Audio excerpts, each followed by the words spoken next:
Good morning, all of you. How are you? Hope you are doing well. ఈ రోజు మనం ESOPs గురించి చూద్దాం. Employee stock option plans. ఈ ఎంప్లాయీ స్టాక్ ఆప్షన్ ప్లాన్స్ అనేవి నాన్న ఎంప్లాయీ షేర్ బేస్డ్ పేమెంట్స్ లో ఒక పార్ట్ ఇవి. మొత్తం మనకి ఎంప్లాయీ షేర్ బేస్డ్ పేమెంట్స్ అని ఉంటాయి. అవి 3 రకాలవి. ESOPs అని, ESPP employee stock option purchase plans అని, అలాగే SAR స్టాక్ అప్రిషియేషన్ రైట్స్ అని ఉన్నాయి. వీటిల్లో ఒక భాగం ఏంటంటే మనకి ESOP అనమాట, ఎంప్లాయీ స్టాక్ ఆప్షన్ ప్లాన్స్. అసలు ఎంప్లాయీ స్టాక్ ఆప్షన్స్ ఎందుకు ఇష్యూ చేయాలో చూద్దాం. ఏ ఆర్గనైజేషన్ సరే ఏం కోరుకుంటుంది? వాళ్ళ దగ్గర స్కిల్డ్ ఎంప్లాయీస్ జాయిన్ కావాలని కోరుకుంటుంది. వాళ్ళ దగ్గర ఉన్న స్కిల్డ్ ఎంప్లాయీస్ వేరే చోటకి వెళ్లకుండా వాళ్ళ దగ్గరే వర్క్ చేయాలని కోరుకుంటుంది. మరి స్కిల్డ్ ఎంప్లాయీస్ జాయిన్ కావాలి, వాళ్ళ దగ్గరే కంటిన్యూ అవ్వాలి అన్నట్లయితే వాళ్ళకి నమ్మకం కలగాలి, వాళ్ళకి ఏదో ఒక బెనిఫిట్ ఉండాలి. ఆర్గనైజేషన్తో పాటుగా వాళ్ళు కూడా గ్రో అయ్యే ఛాన్స్ ఉన్నట్లయితే వాళ్ళు ఉండడానికి పాసిబిలిటీ ఉంది. అందుకని ఆర్గనైజేషన్స్ ఏం చేస్తూ ఉంటాయంటే కనుక ఆ ఎంప్లాయీస్ని కూడా ఆర్గనైజేషన్ యొక్క ఓనర్షిప్లో పార్టిసిపేట్ చేసేటటువంటి అవకాశాలు కల్పిస్తాయన్నమాట. దాని ద్వారా ఏంటి, వాళ్ళకు కూడా ఓనర్స్ అయ్యేటటువంటి పాసిబిలిటీ ఉంది. అంటే వాళ్ళు కూడా షేర్ హోల్డర్స్ అయ్యే పాసిబిలిటీ ఉంది. షేర్ హోల్డర్స్ అయితే వాళ్ళకేంటి బెనిఫిట్? ఇప్పుడు ఆర్గనైజేషన్ డెవలప్ అయింది అనుకోండి, కంపెనీ యొక్క షేర్ ప్రైస్ కూడా డెవలప్ అవుతుంది. కంపెనీ షేర్ ప్రైస్ డెవలప్ అయితే వాళ్ళు ఎంప్లాయీసే కాకుండా షేర్ హోల్డర్స్ కూడా ఉన్నారు కాబట్టి వాళ్ళ షేర్స్ విలువ కూడా పెరుగుతూ ఉంటుంది. కాబట్టి వాళ్ళు హ్యాపీగా ఉంటుంది, వాళ్ళకి హ్యాపీగా ఉంటుంది. అలాగే వాళ్ళ ఆర్గనైజేషన్ బాగా డెవలప్ కావాలని కోరుకుంటూ ఉంటారు. దానికోసం వాళ్ళ బెస్ట్ ఎఫర్ట్స్ కూడా పెట్టడానికి పాసిబిలిటీ ఉంటుంది. ఓకే నాన్న, ఇది కాన్సెప్ట్ మనకి. అయితే వీటిల్లో మనకి 3 రకాలని చెప్పాం. ఏమేంటివి? ఎంప్లాయీ స్టాక్ ఆప్షన్ ప్లాన్స్ అని, employee stock option purchase plans లేదా పర్చేజ్ స్కీమ్స్ అని, స్టాక్ అప్రిషియేషన్ రైట్స్ అని ఉంటాయట. ఒక్కొక్కటి ఏంటో బ్రీఫ్గా చూద్దాం. ఫస్ట్ వన్ అన్న, ఎంప్లాయీ స్టాక్ ఆప్షన్ ప్లాన్. ఈ ప్లాన్స్ ప్రకారం ఏం చేస్తారయ్యా అంటే కంపెనీస్ ఎంప్లాయీస్కి చెప్తారు, బాబు ఈరోజు మార్కెట్లో మన కంపెనీ యొక్క షేర్ ప్రైస్ 100 రూపీస్ ఉంది.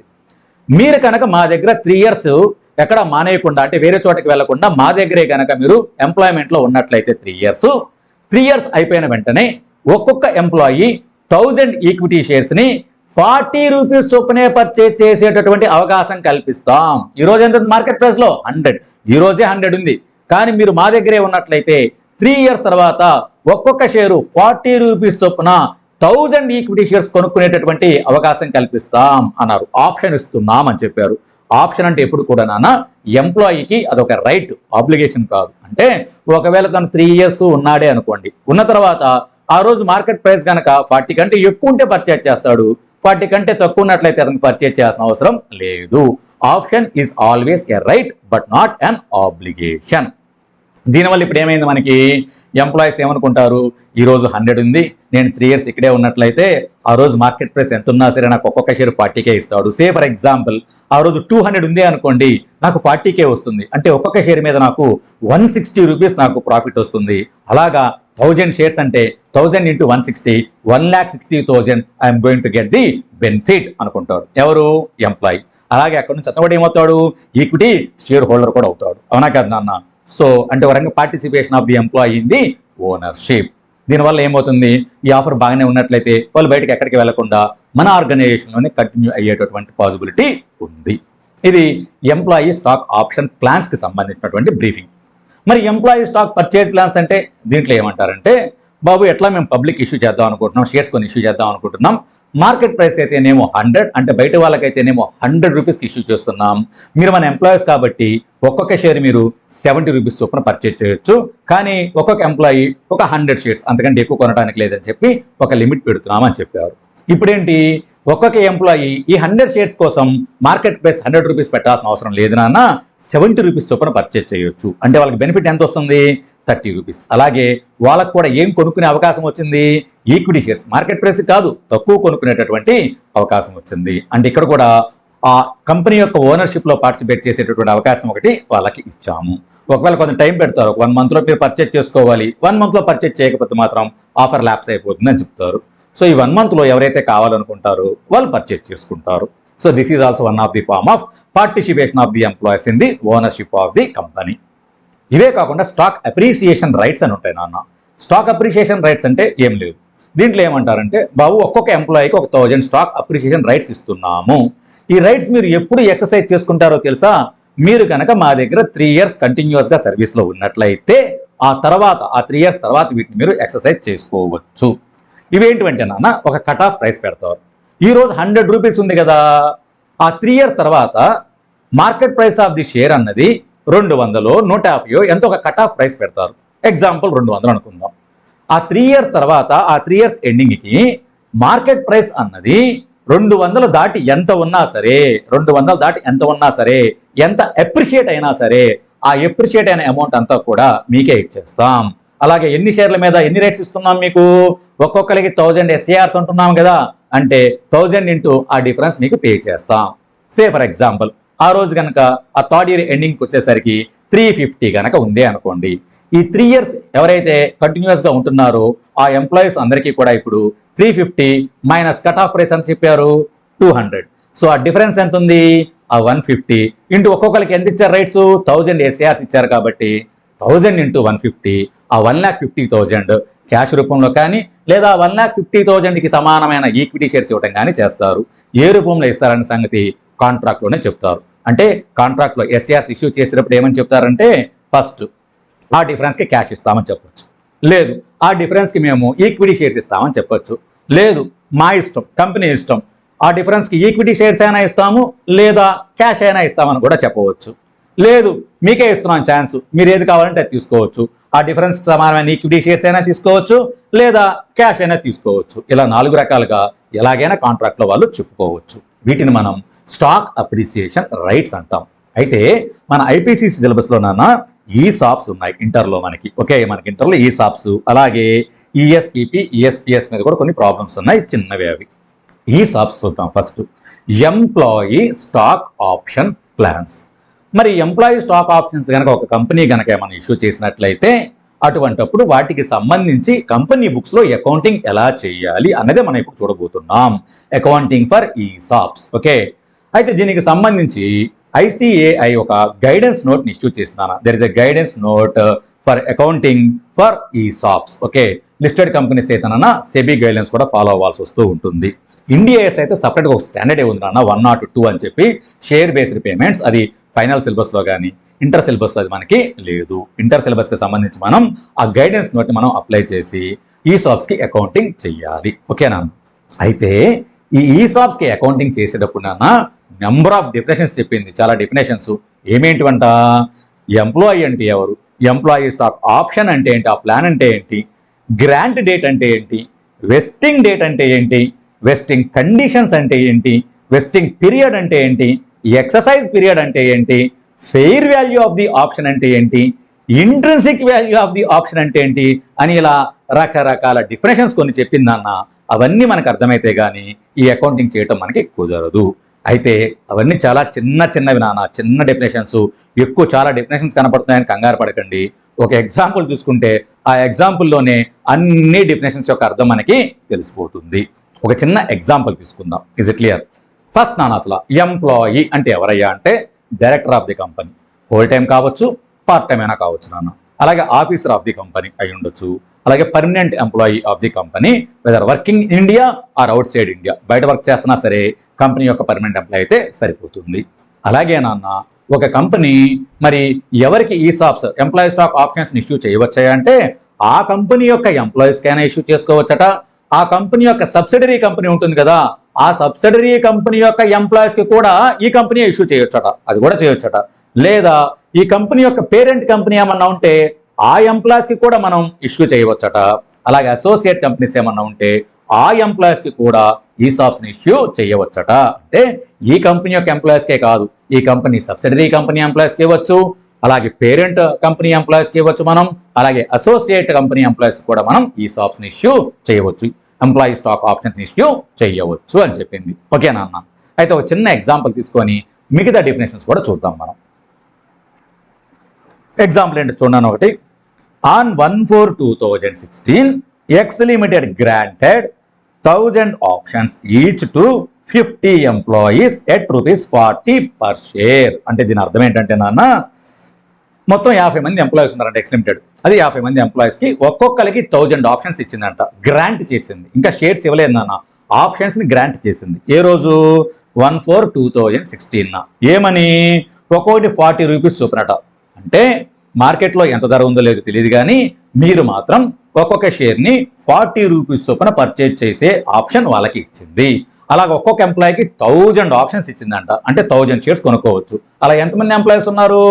50 ఎంప్లాయీస్ ఉన్నారట. చూద్దాం. Market price on 1/4/2016. ఏ రోజైతే మనం ఆప్షన్స్ గ్రాంట్ చేసామో వాళ్ళకి ఆ రోజు మార్కెట్ ప్రైస్ 100 రూపీస్ ఉందంట నాన్న. కండిషన్ ఒకటి పెట్టాం. మరి మనం గ్రాంట్ చేసిన ఆప్షన్స్ అన్నీ కూడా వాళ్ళు ఎక్సర్సైజ్ చేసుకోవాలంటే మనం పెట్టిన కండిషన్స్ని ఫుల్ఫిల్ చేయాలి. కండిషన్ ఏమని చెప్పామంటే 3 years ఆఫ్ సర్వీస్. మా దగ్గర కంటిన్యూస్గా ఒక 3 years సర్వీస్లో ఉండాలి అని చెప్పాం. నాన్న ఈ కండిషన్స్ రకరకాల కండిషన్స్ పెట్టవచ్చు. ఇదేమో సర్వీస్ కండిషన్స్ అంటారు, అంటే ఎంప్లాయ్మెంట్లో ఉండాలని. లేదా పెర్ఫార్మెన్స్ కండిషన్స్ అని కొన్ని ఉంటాయి. అంటే ఏమని చెప్తారంటే బాబు ఈ 3 yearsలో ఎవ్రీ ఇయర్ మన ప్రాఫిట్ ఒక 10% దాటుతూ ఉన్నట్లయితే, సే ఫర్ ఎగ్జాంపుల్ ఇప్పుడు ప్రాఫిట్ కొంత ఉంది కదా, దీని మీద ఫస్ట్ ఇయర్కి 10% దాటాలి, ఆ వచ్చేదాని మీద ఇంకొక 10% దాటాలి నెక్స్ట్ ఇయర్, ఆ వచ్చేదాని మీద ఇంకొక 10% దాటాలి ఆ నెక్స్ట్ ఇయర్, అలాగే ఎవ్రీ ఇయర్ 10% కనుక దాటినట్లయితే అప్పుడు నేను నీకు గ్రాంట్ చేసిన ఆప్షన్స్ నువ్వు ఎక్సర్సైజ్ చేసుకోవచ్చు అని అలా కండిషన్ పెట్టవచ్చు. అదేంటి? పెర్ఫార్మెన్స్ ఆధారంగా కాబట్టి పెర్ఫార్మెన్స్ కండిషన్స్ అంటాం వాటిని. ఇదే ఇప్పుడు ఎంప్లాయ్మెంట్ గురించి చెప్పాం కాబట్టి సర్వీస్ కండిషన్ అని చెప్తాం. లేదా మన market price of the share అన్నది ఈ 3 years ఎండింగ్లో ఫలానా కంటే ఎక్కువ ఉంటేనే మీకు ఇచ్చిన ఆప్షన్స్ని మీరు ఎక్సర్సైజ్ చేసుకోగలరు. అటువంటి కండిషన్స్ కూడా పెట్టవచ్చు నాన్న. అది పెర్ఫార్మెన్స్ కండిషనే, కాకపోతే మార్కెట్ బేస్డ్ కండిషన్ అది. ఇలాగా ఏదో ఒక కండిషన్ పెడతాం, ఆ కండిషన్ ఫుల్ఫిల్ అయితే అప్పుడు మనం గ్రాంట్ చేసిన ఆప్షన్ను వాళ్ళు ఎక్సర్సైజ్ చేసుకోవచ్చు. అంటే ఆ కండిషన్స్ ఫుల్ఫిల్ చేయకపోతే మన ఆప్షన్ గ్రాంట్ చేసినప్పటికీ కూడా వాళ్ళకి ఎక్సర్సైజ్ చేసుకునేటటువంటి రైట్ ఉండదు. ఓకే, ఇప్పుడు దీన్ని క్లియర్గా చూద్దాం. ఇంకొక పదం చెప్పారు నాన్న, ఎక్సర్సైజ్ పీరియడ్ అంటే నాన్న 1 year. దాని గురించి కూడా చూద్దాం.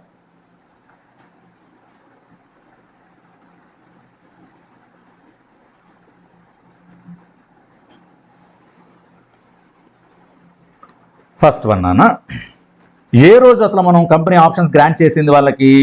ఆప్షన్స్ గ్రాంట్ చేసిన రోజు 1/4/2016. ఏ రోజైతే కంపెనీ ఎంప్లాయీస్కి ఆప్షన్స్ని గ్రాంట్ చేసిందో ఆ రోజునే గ్రాంట్ డేట్ అంటాం. ఏ రోజైతే గ్రాంట్ చేశారో దాన్ని గ్రాంట్ డేట్ అంటాం. దాన్నే grant date is the date on which options are granted to employee under ESOP. That's it, అంతకంటే ఏం లేదు. దీన్ని ఏమంటాం ఇప్పుడు మనం? గ్రాంట్ డేట్ అంటాం. ఒక్కొక్క ఎంప్లాయీకి 1000 ఆప్షన్స్ ఇస్తున్నామని చెప్పాం, గ్రాంట్ చేసాం. ఓకే, అయితే మనం గ్రాంట్ చేసిన ఆప్షన్స్ వాళ్ళు ఎక్సర్సైజ్ చేసుకోవాలంటే ఒక కండిషన్ పెట్టాం. ఏ కండిషన్ పెట్టాం మనం? మా దగ్గరే 3 years సర్వీస్లో ఉండాలి అని చెప్పాం.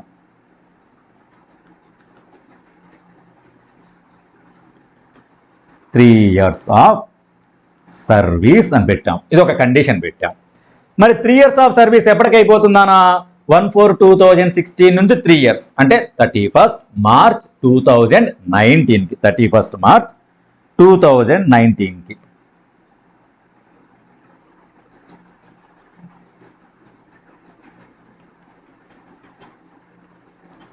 అంటే మనం 1/4/2016 గ్రాంట్ చేసిన ఆప్షన్స్ నువ్వు ఎక్సర్సైజ్ చెయ్యాలి అంటే నేను పెట్టిన ఈ కండిషన్ని ఫుల్ఫిల్ చేయాలి. 3 years ఆఫ్ సర్వీస్లో ఉండాలి, ఈ సర్వీస్ కండిషన్ని ఫుల్ఫిల్ చేయాలి. అలా కనుక నువ్వు కనుక చేస్తే ఏ ఎంప్లాయీస్ అయితే 3 years ఇక్కడ ఉంటారో వాళ్ళకి మేము గ్రాంట్ చేసిన ఆప్షన్స్ ఏవైతే ఉన్నాయో అవన్నీ ఈ రోజు వాళ్ళు ఎక్సర్సైజ్ చేసుకోవచ్చు. అంటే మనం ఆప్షన్స్ గ్రాంట్ చేసినా కూడా నాన్న 31st March 2019 దాకా ఆ ఆప్షన్ని ఎక్సర్సైజ్ చేసుకునే రైట్ వాళ్ళకి లేదు. ఏ రోజు వస్తుందా రైట్ వాళ్ళకి? 31st March 2019. అంటే they will be entitled to exercise the option on 31st March 2019 if they fulfil service condition of 3 years. Okay, దీన్నే నాన్న ఏ రోజైతే వాళ్ళకి రైట్ వస్తుందో దాన్ని ఇంగ్లీష్లో ఇంకో రకంగా కూడా చెప్తారు నాన్న. They are vested with the right అంటారు. They are vested with the option. They are vested with the option. నాన్న ఇంగ్లీష్లో వెస్టెడ్ అంటే టు బికమ్ ఎంటైటిల్డ్ అని అర్థం. To become entitled. ఈ రోజు నేను ఆప్షన్ గ్రాంట్ చేశాను అంటే నీకు గ్రాంట్ చేసినంత మాత్రాన్ని నీకు ఇంకా రైట్ ఏం రాలా, ఎక్సర్సైజ్ చేసే రైట్ రాలా. ఎక్సర్సైజ్ చేసే రైట్ ఏ రోజుకి వచ్చింది? 31st March 2019కి వస్తుంది. ఏ రోజైతే నీకు ఆ రైట్ వచ్చిందో ఆ రోజు ఏమంటారంటే option is vested to you అంటారు. ఏమంటారు నాన్న? Option is vested to you అంటే you are entitled to exercise the option. నీకు ఆ రైట్ వచ్చింది అని అర్థం. ఈ రోజు ఏమంటామంటే you are granted with an option అంటాం. You are granted with an option. ఈ రోజు దాకా ఉన్నట్లయితే ఏమంటాం, you are vested with the option అంటాం. You are vested with the option. అందుకని దీనికి ఇంకొక పేరు పెట్టారు నాన్న. ఈ డేట్ని ఏమంటారంటే, ఏ రోజైతే వాళ్ళకి ఆప్షన్స్ వెస్ట్ అవుతాయో ఆ రోజున ఏమన్నారయ్యా అంటే వెస్టింగ్ డేట్ అన్నారు.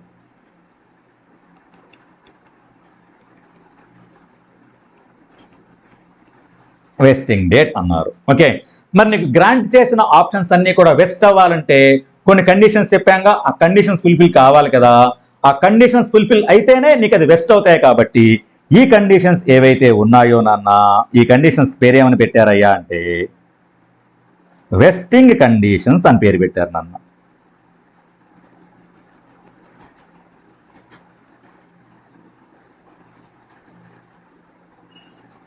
అంతే, అంతకు మించి ఏం లేదు. ఏ కండిషన్స్ ఫుల్ఫిల్ చేస్తే నీకు నేను గ్రాంట్ చేసిన ఆప్షన్లు వెస్ట్ అవుతాయో ఆ కండిషన్స్ అనేవి వెస్టింగ్ కండిషన్. వెస్టింగ్ కండిషన్స్ ఏమై ఉండొచ్చు, సర్వీస్ కండిషన్స్ అయినా అయ్యి ఉండొచ్చు, పెర్ఫార్మెన్స్ కండిషన్స్ అయినా కూడా అయ్యి ఉండవచ్చు. ఓకే, ఏ పీరియడ్లో అయితే వెస్టింగ్ కండిషన్స్ ఫుల్ఫిల్ చేయాల్సి వస్తుందో ఆ పీరియడ్ ఏమంటాం, కామన్ సెన్స్ ఏంటి, వెస్టింగ్ పీరియడ్ అంటాం. ఏ పీరియడ్ నానా, వెస్టింగ్ పీరియడ్. అంతకుమించి ఏమి లేవు, చిన్న చిన్నవి.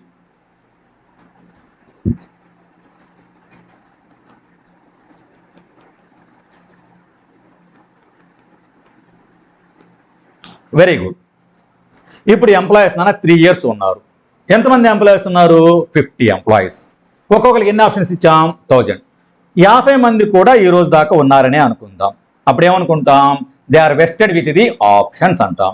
వాళ్ళకి వెస్ట్ అయిన ఆప్షన్స్ ఎన్ని అయ్యా అంటే 50 మంది ఎంప్లాయీస్ ఉన్నారు. ఒక్కొక్కరికి 1000 ఆప్షన్స్ చొప్పున 50,000 ఆప్షన్స్ ఎంప్లాయీకి వెస్ట్ అయిపోయాయి. ఇక వెస్ట్ అయ్యాయంటే ఆ రోజు నుంచి వాళ్ళు వాటిని ఏం చేయొచ్చు, ఎక్సర్సైజ్ చేసుకోవచ్చు. అయితే పాపం 31st March 2019కే వాళ్ళ దగ్గర డబ్బు ఉండొచ్చు, ఉండకపోవచ్చు. 1000 ఆప్షన్స్ ఇంటూ 40 రూపీస్ అంటే 40,000 అంటే పెద్ద మొత్తమే. కాబట్టి ఆ 40,000 ఆ రోజు ఉంటుందో లేదు కాబట్టి కొంత టైం ఇస్తాం. ఈ లోపు నువ్వు అరేంజ్ చేసుకో, అప్పుడు దాకా మేము మీకు ఇచ్చినటువంటి రైట్ ఏమి నీకు ల్యాప్స్ అవ్వదు అని చెప్తారు. ఆప్షన్ ఏమి ల్యాప్స్ అవ్వదు అని చెప్పారు. అలా మన ఎగ్జాంపుల్లో నాన్న ఎక్సర్సైజ్ పీరియడ్ ఎంత అని చెప్పారు, 1 year అని చెప్పారు. 1 year అంటే ఎక్కడికి వెళ్ళిపోయినట్లు ఇప్పుడు 1 year. ఓకే, 31st March 2020 అంటే నీకు వెస్ట్ అయిందేమో 31st March 2019కి. నువ్వు మాత్రం ఆ రోజు నుంచి నీకున్న రైట్ని ఏ రోజులోపు ఎక్సర్సైజ్ చేసుకోవాలి, 31st March 2020 లోపు ఎక్సర్సైజ్ చేసుకోవాలి. ఒకవేళ అప్పటికి కూడా నువ్వు ఎక్సర్సైజ్ చేసుకోలేదనుకో, ఇక మాకు సంబంధం లేదు, ఆ ఆప్షన్ ల్యాప్స్ అయిపోతుంది. అంటే వెస్ట్ అయిన తర్వాత ఎక్సర్సైజ్ చేసుకోవడం కోసం వాళ్ళకి కొంత టైం పీరియడ్ ఇచ్చారు నాన్న. ఆ పీరియడ్ని ఏమంటారంటే ఎక్సర్సైజ్ పీరియడ్ అంటారు. ఏ పీరియడ్ నాన్న, ఎక్సర్సైజ్ పీరియడ్ అంటారు. ఈ పీరియడ్ ఏదైతే ఉందో దీన్ని ఎక్సర్సైజ్ పీరియడ్ అంటారు.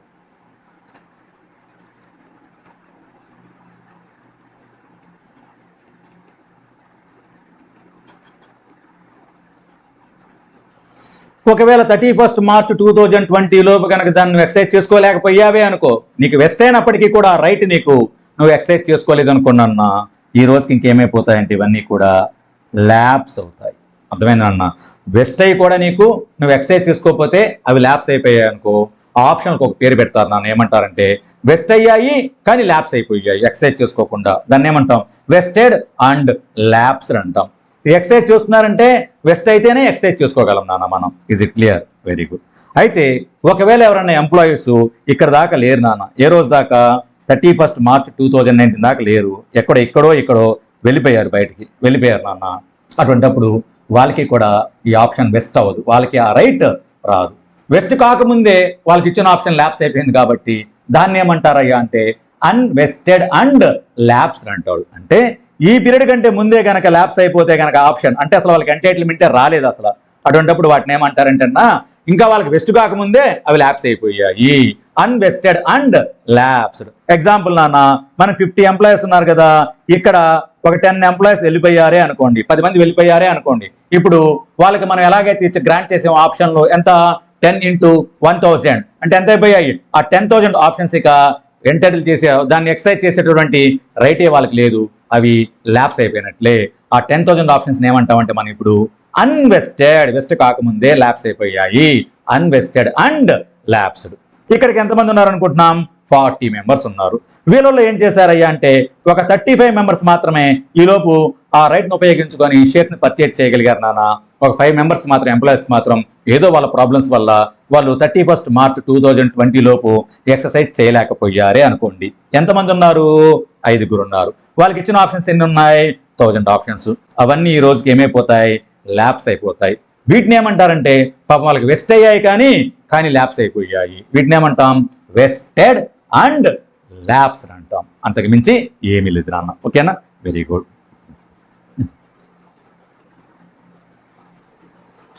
చూడండి, ఇప్పటి నుంచి కొంచెం జాగ్రత్తగా వినండి.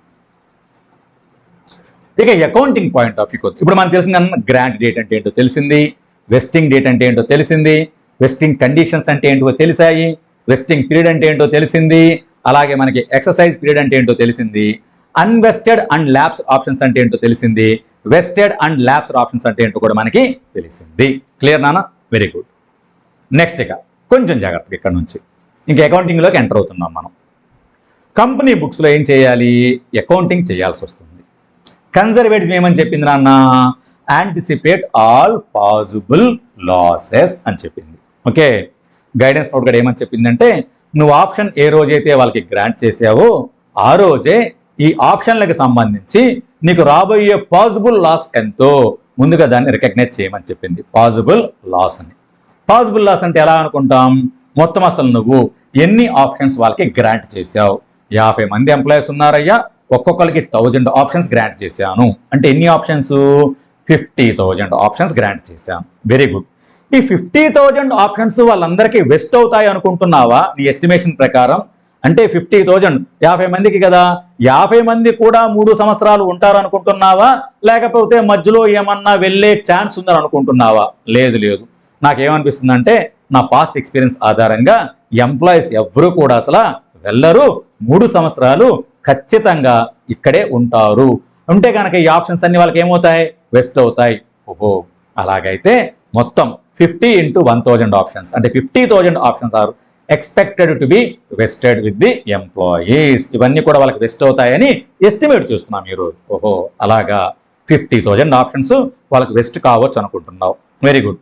అయితే మరి ఈ 50,000 ఆప్షన్ కనుక వాళ్ళకి వెస్ట్ అయినట్లయితే నువ్వు ఇచ్చావు కదా ఆప్షన్, ఆ ఒక్కొక్క ఆప్షన్ విలువ ఎంత ఏంటి?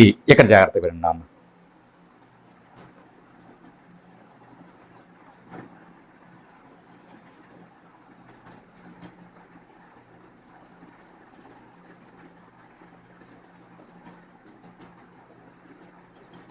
టోటల్ ఎక్స్పెక్టెడ్ లాస్ కంపెనీకి ఎంత రావచ్చు అనుకుంటున్నాం ఈ ఆప్షన్స్ గ్రాంట్ చేయటం వల్ల. ఓకే, ఏమనుకుంటున్నాం? దాని ఫార్ములా ఏంటంటున్నా? Number of options expected to be vested. Expected to be vested.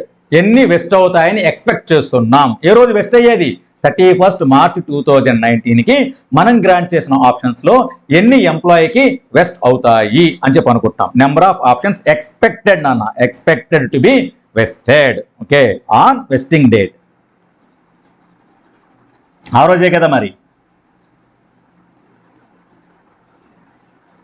పదం రాయిపోయినా సరే మీకు అర్థం కావాలి, వెస్టింగ్ డేట్ రోజే వెస్ట్ అయ్యేది అందుకని. Okay, into. Very good. మరి ఒక్కొక్క ఆప్షన్, అన్ని ఆప్షన్స్ వాళ్ళకి వెస్ట్ అవుతాయి అంటున్నావు కదా, ఆ ఆప్షన్ ఒక్కొక్క దాని విలువ ఎంత? Into value of option. దీంట్లో ఇప్పుడు మనకు 2 పార్ట్స్ ఉన్నాయి నాన్న. ఏమేంటివి? Number of options expected to be vested on vesting date to employees. ఎన్ని కావచ్చు అనుకుంటున్నావేంటి? నేను 50,000 ఆప్షన్స్ వాళ్ళకి గ్రాంట్ చేశా, 1000 × 50. నా ఎస్టిమేషన్ ప్రకారం 50,000 వాళ్ళకి ఖచ్చితంగా ఇవన్నీ కూడా వెస్ట్ అవుతాయి, ఎవరు ఎక్కడికి వెళ్ళరు. 50,000 ఆప్షన్స్ వెస్ట్ అవుతాయి. Very good. 50,000 into value of option ఎంత ఒక్కొక్క దానికి. ఇది జాగ్రత్తగా అన్న. వాల్యూ ఆఫ్ ది ఆప్షన్ అన్నానా 2 రకాలుగా కొనుక్కోవచ్చట. ఒకటేమో fair value of the option, ఇంకొకటేమో intrinsic value of the option అని చెప్పాడు. వాల్యూ ఆఫ్ ఆప్షన్ కొనుక్కోవటం ఎలాగా అంటే ఫెయిర్ వాల్యూ అంటే ఏంటో చూద్దాం. Very good. మనం ఏమని చెప్పాం వీళ్ళకి, ఒక్కొక్క షేర్ని ఎంత పెట్టి పర్చేజ్ చేయొచ్చు అని చెప్పాం, 40 రూపీస్ అని చెప్పాం. దీన్నే నాన్న ఎక్సర్సైజ్ ప్రైస్ అంటాం. ఏమంటాం దీన్ని, ఎక్సర్సైజ్ ప్రైస్. వాళ్ళు రైట్ని ఎక్సర్సైజ్ చేసేటప్పుడు మనకి ఎంత పే చేస్తారు, ఒక్కొక్క షేర్కి 40 రూపీస్ పే చేస్తారు కాబట్టి దీన్ని మనం ఎక్సర్సైజ్ ప్రైస్ అంటాం. Very good. 40 రూపాయలు పే చేస్తారు. ఎప్పటికీ 31 మార్చి 2019కే వెస్ట్ అవుతాయి. మనం 1 year వాళ్ళకి టైం ఇస్తే ఇవ్వచ్చుగాక, కానీ ఈ రోజు నుంచే వాళ్ళు మనకి అప్లై చేసుకోవచ్చు. 31 మార్చ్ 2019 అంటే 1/4/2019 నుంచి వారు మనకి ఇంకా అప్లై చేసుకుంటానే ఉండవచ్చు. అవునా కాదా? Very good. ఆ వెస్టింగ్ డేట్ రోజు మార్కెట్ ప్రైస్ ఎంత ఉంటుందో ఎస్టిమేట్ చేయి. ఏ రోజు? 31 మార్చ్ 2019 రోజు. ఈ రోజు 100 ఉంది కాదంటలేదు, కానీ 31 మార్చ్ 2019కి ఎంత ఉంటుందో ఎస్టిమేట్ చేయి. ఆ రోజు కదా వాళ్ళు ఎక్సర్సైజ్ చేసేది. ఎస్టిమేట్ చేస్తే ఒక 180 ఉండొచ్చు అనుకుంటున్నాను, లేదా 160 ఉండొచ్చు అనుకుంటున్నాను. ఎంతనా? 160 ఉండొచ్చు అనుకుంటున్నాను. Very good. 160 ఉండొచ్చు అనుకుంటున్నావు కదా. ఆ రోజు వాళ్ళు ఎంత ఇస్తారంటే ఆ రోజు నీకు 40 ఇస్తారు. ఓహో, 160నేమో బయట వాళ్ళకి ఇష్యూ చేస్తే 160కి ఇష్యూ చేసుకోవచ్చు అనుకుంటున్నావు, కానీ వాళ్ళ దగ్గర నుంచి వచ్చేది మాత్రం ఖచ్చితంగా 40. అది దాటి రూపాయి కూడా నీకు రాదు. అంటే ఎక్స్ట్రా ఇప్పుడు నువ్వు ఎంత బేర్ చేయాల్సి వస్తుంది ఒక్కొక్క షేర్ కోసం? 160 మైనస్ 40 అంటే ఎంత అన్న? 120 రూపీస్. ఓహో, ఒక్కొక్క ఆప్షన్ విలువ ఎంతో తెలుసా? ఇప్పుడు నువ్వు బేర్ చేయాల్సిన దాని విలువ ఒక్కొక్క ఆప్షన్కి ఎంత నాన్న? 120 రూపీస్ నాన్న. 160 మైనస్ 40 120 రూపీస్ నువ్వు బేర్ చేయాలి. దీన్ని ఏమంటారో తెలుసా? వాల్యూ ఆఫ్ ఆప్షన్ లేదా ఫెయిర్ వాల్యూ ఆఫ్ ఆప్షన్ అంటారు. దీన్ని ఫార్ములా రూపంలో చెప్పామనుకున్నా ఏమనుకుంటాం? Fair value of the option is equal to estimated market price on vesting date. Vesting date రోజు ఉండేటటువంటి ఎస్టిమేటెడ్ మార్కెట్ ప్రైస్. ఈ రోజు మనం ఎస్టిమేట్ చేస్తున్నాం. మన ఎగ్జాంపుల్ ఎంత? 160 మైనస్ ఎక్సర్సైజ్ ప్రైస్ అని చెప్పారు. ఎంత అన్న? 40 రూపీస్. అంటే ఫెయిర్ వాల్యూ ఆఫ్ ఆప్షన్ ఎంత అయిపోయింది? 120 అయ్యింది. అయితే సార్ మరి ఆ రోజు 160 ఉందని ఎస్టిమేట్ చేయడం ఎలాగా? మన ఇష్టమా అంటే నాన్న, మన ఇష్టం వచ్చినట్లుగా మనం ఎస్టిమేట్ చేయడానికి కుదరదు నాన్న. వాటిని ఎస్టిమేట్ చేసి ఫెయిర్ వాల్యూ కొనుక్కోవడానికి మనకి స్ట్రాటజిక్ ఫైనాన్షియల్ మేనేజ్మెంట్ సబ్జెక్ట్ ఉంది కదా, దాంట్లో నాన్న మనకి ఆప్షన్ ప్రైసింగ్ మోడల్స్ అని కొన్ని ఉంటాయి. ఏమంటే బైనామిల్ మోడల్ అని, బ్లాక్ షోల్స్ మోడల్ అని, మౌంట్ కార్లో మోడల్ అని, ఇట్లా రకరకాల మోడల్స్ ఉంటాయి నాన్న. ఆ ఆప్షన్ ప్రైసింగ్ మోడల్స్ని అప్లై చేసి ఎస్టిమేటెడ్ మార్కెట్ ప్రైస్ ఎంతో కనుక్కొని ఫెయిర్ వాల్యూ ఆఫ్ ఆప్షన్ని మనం కనుక్కోవాలి. అయితే కంగారు పడకండి, అకౌంటెన్సీలో ఆ ఆప్షన్ ప్రైసింగ్ మోడల్స్ని అప్లై చేయాల్సిన అవసరం లేదు. మనకి ప్రాబ్లంలో డైరెక్ట్గా వాడి ఫెయిర్ వాల్యూ ఆఫ్ ఆప్షన్ ఇచ్చేస్తాడు. సో దాని గురించి మనం కంగారు పడాల్సిన అవసరం లేదు. ఒకవేళ ఫెయిర్ వాల్యూ ఆఫ్ ఆప్షన్ కనుక్కోలేకపోతున్నావు లేదా ఇన్ఫర్మేషన్ లేదే అనుకుంటున్నా, అప్పుడు గైడెన్స్ నోట్ ఏమని చెప్పిందంటే, ఓకే అంటే estimated market price on vesting date ఆ ఇన్ఫర్మేషన్ నీకు ఏమైనా లేదే అనుకోండి, ఫెయిర్ వాల్యూ తెలియలేదే అనుకోండి, అప్పుడు నీకు ఇంకొక ఆల్టర్నేటివ్ ఇస్తున్నాను. ఆల్టర్నేటివ్ ఏంటంటే, సరే 31 మార్చ్ 2019 తెలియదు అంటున్నావు, పర్లా ఎస్టిమేట్ చేయలేకపోతుంటావు. Okay, very good. ఈ రోజు ఎంతో నీకు తెలుసుగా, నువ్వు గ్రాంట్ చేసిన రోజు అయితే తెలుసుగా, దీనికి ఏం ప్రాబ్లం లేదుగా, తెలుసు నీకు, దాన్ని లెక్కలోకి తీసుకో అంది.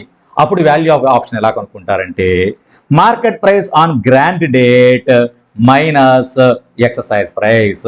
అంటే ఈ రోజు ఉన్న ప్రైస్కి బదులుగా, ఈ ఎస్టిమేటెడ్ ప్రైస్కి బదులుగా ఈ ప్రైస్నే తీసుకోండి. ఎప్పుడు ఇది కుదరకపోతే దీన్ని తీసుకోండి అని చెప్పింది నాన్న.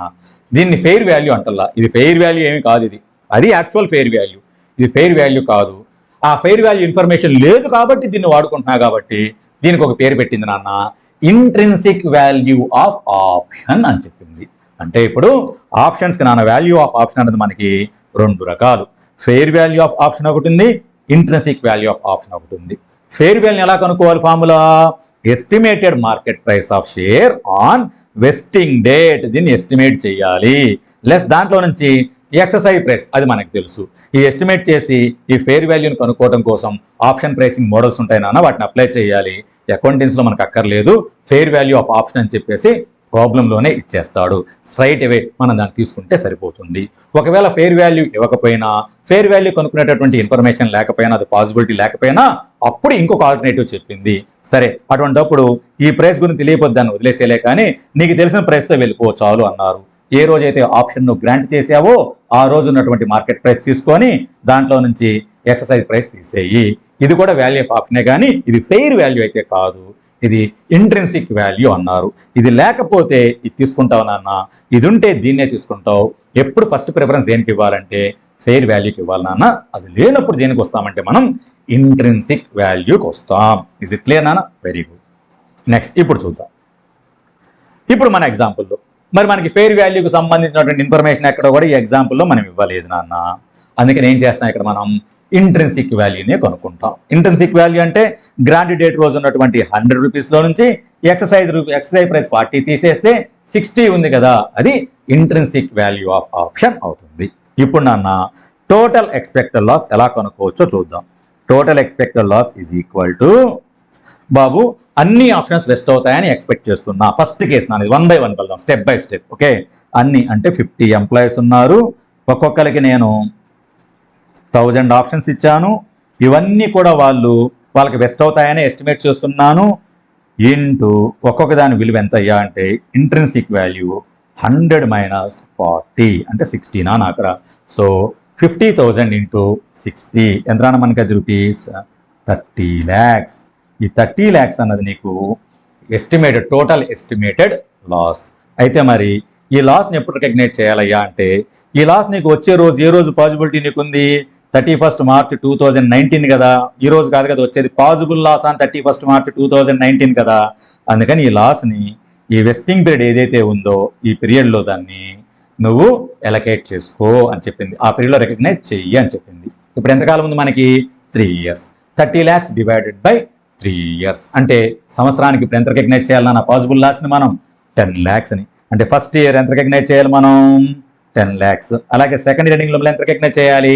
10 lakhs. థర్డ్ ఇయర్లో ఎంత? 10 lakhs రికగ్నైజ్ చెయ్యాలి. సరే, ఈ 10 lakhsని రికగ్నైజ్ చెయ్యాలి అంటే మనం ఎంట్రీ ఒకటి రాసుకోవాలి కదా.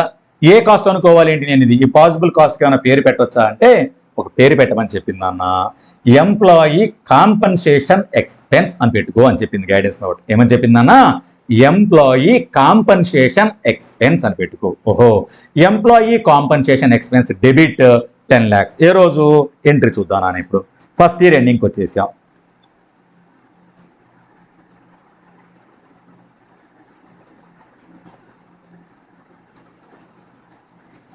ఫస్ట్ ఇయర్ ఎండింగ్ నాన్న. డేట్ ఎప్పుడు మనకి ఫస్ట్ ఇయర్ ఎండింగ్ అంటే? గ్రాంట్ చేసిన రోజు ఏముండదు ఇయర్ ఎండింగ్లో నాన్న. 31st March 2017 రికగ్నైజ్ చేసాక 30 lakhs divided by 3 years, every year 10 lakhs అన్నాం కదా.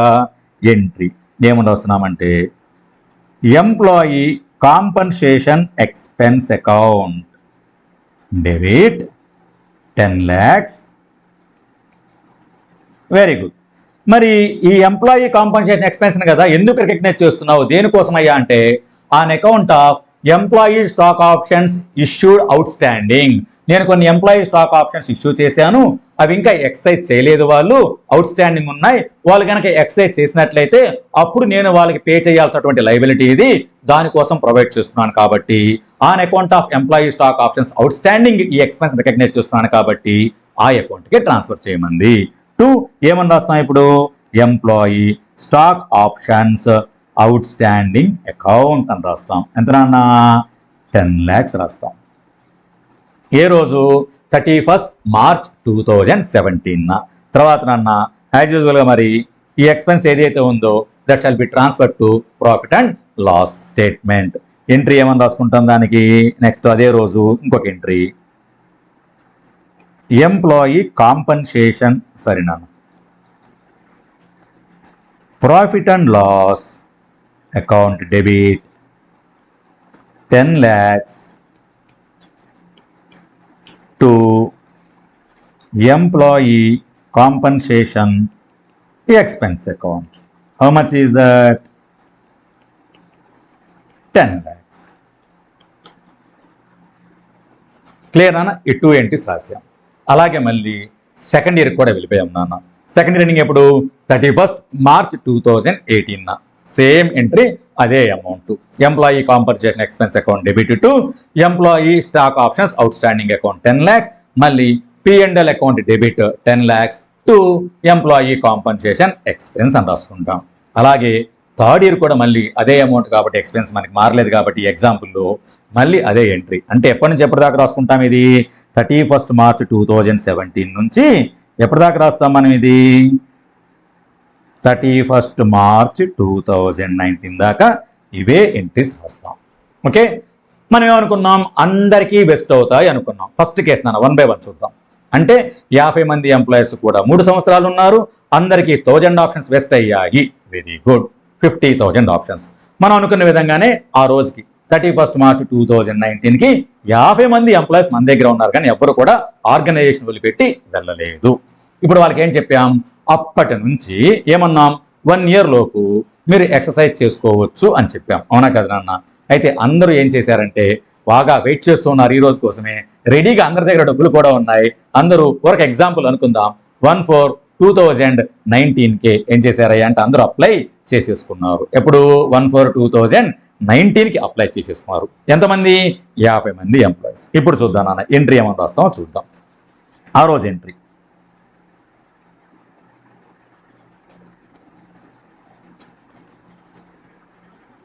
ఎంట్రీ ఏమని రాస్తాం మనం? వాళ్ళు డబ్బులు పే చేస్తారు మనకి. బ్యాంక్ అకౌంట్ ఎంత పే చేస్తారు నాన్న మనకు? బ్యాంక్ మనకి మొత్తం 50 మంది ఎంప్లాయీస్ ఉన్నారు. ఒక్కొక్కరు ఎన్ని షేర్స్కి అప్లై చేసుకుంటారు? ఇప్పుడు 1000 షేర్స్కి అప్లై చేస్తారు. ఒక్కొక్క షేర్ మీద వాళ్ళని ఎంత పే చేయమని చెప్పాము? ఎక్సైజ్ ప్రైస్ 40 రూపీసే పే చేస్తారు వాళ్ళు మనకి. 40 అంటే ఎంత నాన్న? 50,000 into 40 అంటే ఎంత మనకి? అది 20 lakhs. మరి వాళ్ళు 40 పే చేస్తే మనం ముందుగానే ఏం చేసాం? ఒక 60 రూపీస్ పక్కన పెట్టేసుకున్నాం కదా. ఎవ్రీ ఇయర్ 20 చొప్పున ఎక్కడ పెట్టాం? Employee stock option outstanding అకౌంట్లో. First year 10 lakhs, second year 10 lakhs, third year 10 lakhs. మొత్తం మన దగ్గర ఇప్పుడు ఆ లైబిలిటీ ఎంత ఉంది? Employee stock option out standing అనే లైబిలిటీ ఎంత ఉంది మన బుక్స్ లో? 30 lakhs ఉంది. దాన్ని ఇప్పుడు వాడుకుంటాం, మనం అడ్జస్ట్ చేసుకుంటాం. ఎంట్రీ ఏమని రాస్తాం ఇప్పుడు ఇక్కడ? బ్యాంక్ అకౌంట్ డెబిట్ 20 lakhs, మళ్ళీ ఇచ్చేది 40 రూపాయలే, మిగతాది మేము బేర్ చేస్తాం. దానికోసం ముందే పక్కన పెట్టి ఉంచాం, నేను బేర్ చేయాల్సింది. ఇంటూ ఈ 50 ఎంప్లాయీస్కి సంబంధించి 1000 షేర్స్ 60 రూపీస్. ఇంట్రెన్సిక్ వాల్యూ ఉంది కదా, మనం కనుక్కున్నాం కదా, మనం బేర్ చేస్తామని చెప్పి వాల్యూ ఆఫ్ ఆప్షన్. అది నాన్న ఎంత ఇప్పుడు? ఇది 50 into 1000 into 60 అంటే how much is that? 30 lakhs. వీళ్ళకి ఇప్పుడు ఏం చేస్తాం మనం? ఈక్విటీ షేర్స్ ఇష్యూ చేస్తాం. ఎన్ని equity shares? 50,000 equity shares issue చేయాలి. ఏమి చెప్పకపోతే నాన్న, ఈక్విటీ షేర్ ఫేస్ వాల్యూ ఎంత ఉన్నట్లు మనకి? 10 రూపీస్. ఎప్పుడు కూడా ఫేస్ వాల్యూకే ఈక్విటీ షేర్ క్యాపిటల్ మనం క్రియేట్ చేయాలి. So to equity share capital, equity share capital ఇదెంతయ్యా అంటే 50 into 1000 into 10 rupees. Face value 10 కాబట్టి నాన్న. Is it clear? సో ఇప్పుడు ఎంత నాన్న? ఇది 5 lakhs. మరి మొత్తం 100 రూపీస్ కదా నాన్న ఉన్నది. 100 రూపీస్లో 10 రూపీసే మనం ఫేస్ వాల్యూని ఈక్విటీ షేర్ క్యాపిటల్ క్రియేట్ చేసాం. ఇక రిమైనింగ్ 90 ఏదైతే ఉందో అదంతా ఏమంటామంటే మనం సెక్యూరిటీస్ ప్రీమియంకి క్రెడిట్ చేయాలి అని చెప్పింది. To securities premium how much is that? Remaining ఇక balancing figure 50 into 1000 into 90 rupees. That shall be credited to securities premium. How much is that amount? 45 lakhs. Being 50,000 equity shares are issued in pursuance of employee stock options outstanding or in pursuance of ESOP అనుకుంటాం. ఎంత నాన్న? మొత్తం ఇది entry. Bank account debit వాళ్ళ దగ్గర నుంచి వచ్చింది 20 lakhs. మనం బేర్ చేస్తామని పక్కన పెట్టుకున్నాం కదా వాల్యూ ఆప్షన్, దాన్ని ఉపయోగించుకుంటాం. Employee stock options outstanding account 30 lakhs, 2 equity share capital 5 lakhs, 2 securities premium 45 lakhs. అయితే ఎవ్రీ ఇయర్ రాసిన ఈ 10 lakhs చూసారా? ఇది ఫస్ట్ ఇయర్ ఎండింగ్ బ్యాలెన్స్ షీట్లో చూపించుకుంటాం. సెకండ్ ఇయర్కి ఇది ఎంత అయిపోయింది? 20 lakhs అయిపోయింది బ్యాలెన్స్ షీట్కి. థర్డ్ ఇయర్కి ఎంత అయిపోతుంది? అది సెకండ్ ఇయర్కి ఎంత మళ్ళీ ఇంకో 10 lakhs. థర్డ్ ఇయర్కి ఎంత? ఇంకొక 10 lakhs. మొత్తం ఎంత? 31st March 2019కి వచ్చేసరికి 30 lakhs అయింది. ఆ 30 lakhs మనం ఇక్కడ ఏం చేసామంటే యూటిలైజ్ చేసేసుకున్నాం. ఇది ఫస్ట్ కేస్. 1 by 1 వెళ్దాం, ఓకేనా? సార్ నాకు డౌట్ వచ్చింది సార్, 50 ఎంప్లాయీస్కి వెస్ట్ అయ్యాయి, 50,000 ఆప్షన్స్. కానీ వాళ్ళల్లో 31 మార్చ్ 2020 లోపు కేవలం 40 మెంబర్స్ మాత్రమే వాటిని ఎక్సర్సైజ్ చేశారు సార్. మిగిలిన 10 ఎంప్లాయీస్ ఉన్నారు కదా, 10 మంది, వాళ్ళు ఎక్సర్సైజ్ చేయలేదు సార్. వాళ్ళవి ల్యాప్స్ అయిపోయాయి, వెస్ట్ అయ్యాయి, ల్యాప్స్ అయిపోయాయి. అంటే వెస్టెడ్ అండ్ ల్యాప్స్డ్ ఆప్షన్స్ ఒక 10 ఉన్నాయి సార్. అటువంటిప్పుడు ఎలా చెయ్యాలి అది చూసే ముందుగా నాన్న ఇక్కడ దాకా ఒకసారి మనం మొత్తం కూడా నోట్స్ రాసుకున్నాను. ఇక్కడ దాకా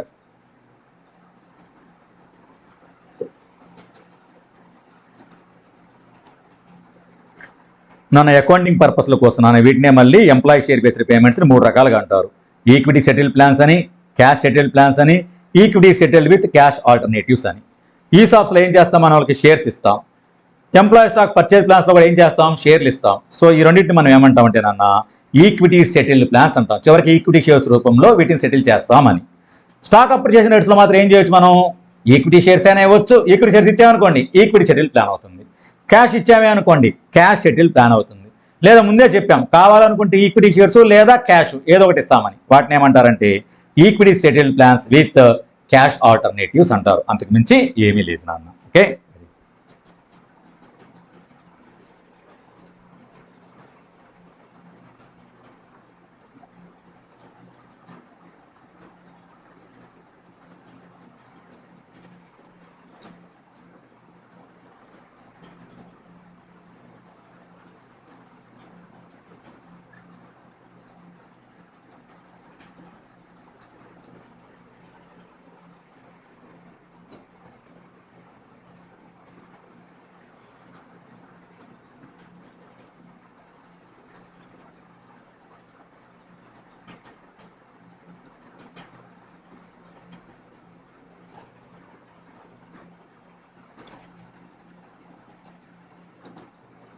ఓకేనా. దీనికి కేస్ 1 అని పెట్టుకున్నా అన్న. కేస్ 1 ఏంటిది,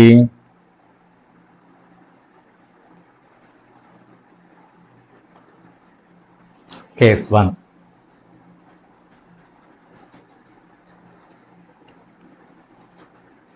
all options vested and exercised. ఇది all options vested and exercised. దీన్ని ఇప్పుడు మనం కొంచెం మారుద్దాం దీన్ని. సార్ 50,000 ఆప్షన్స్ వెస్ట్ అయ్యాయి, కానీ వాటిల్లో ఒక 10 మంది ఎంప్లాయీస్ 31 మార్చ్ 2020 లోపు వాటిని ఎక్సర్సైజ్ చేసుకోలేకపోయారు. అంటే అప్పుడు అర్థం ఏంటి, ఆ 10 ఎంప్లాయీస్కి సంబంధించి 10,000 ఆప్షన్స్ వెస్ట్ అయ్యాయి కానీ ల్యాప్స్ అయిపోయాయి. ఇప్పుడు సెకండ్ కేసు మారుద్దాం. Second case all options vested but 10,000 options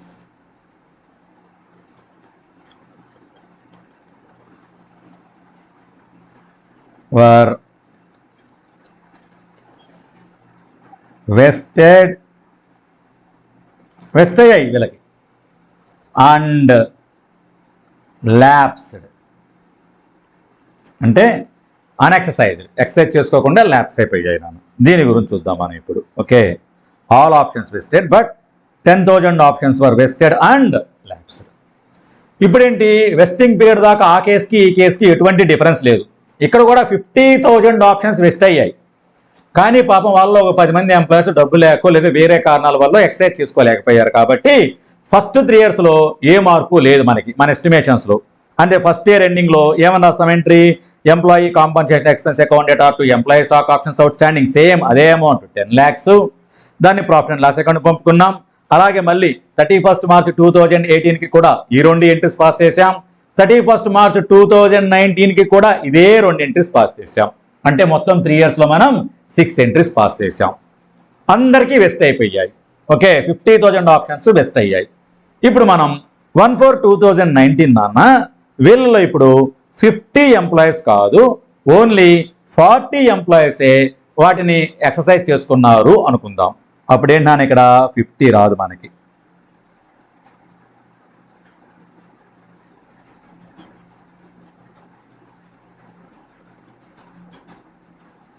చూద్దాం ఇప్పుడు. ఇప్పుడేంటి 40 ఎంప్లాయీస్ అంటే 40 ఎంప్లాయీస్ ఇప్పుడు మనకి 1000 షేర్స్ కోసం ఒక్కొక్కరు మనకి 40 రూపీస్ ఇచ్చారు మనకి, ఎందుకంటే ఎక్సైజ్ ప్రైస్ 40 రూపీస్ కాబట్టి. అప్పుడు ఎంత అవుతుందన్న ఇది బ్యాంక్ అకౌంట్ డెబిట్ మనకు వచ్చింది 40 మంది ఎంప్లాయీస్ దగ్గర నుంచి 1000 షేర్స్ కోసం ఒక్కొక్క షేర్ కోసం 40 రూపీస్ వాళ్ళు పే చేశారు. అప్పుడు మనకి ఎంత అయిపోయింది మొత్తం ఇది ఎంత అన్న 40,000 ఇంటూ 40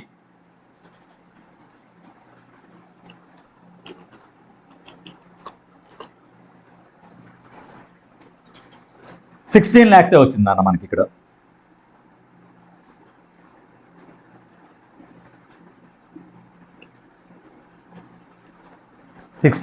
వచ్చింది. ఓకే, అయితే ఇప్పుడు మనం వీటికి సంబంధించి ఈ 40 మంది ఎంప్లాయీస్కి సంబంధించి ఒక్కొక్కరి కోసం పక్కన ఎంత పెట్టేశాం, వాల్యూ ఆఫ్ ఆప్షన్ ముందే ప్రొవైడ్ చేశాం కదా, మన ఇంట్రిన్సిక్ వాల్యూ ఎంత అది 60 ప్రొవైడ్ చేసాం.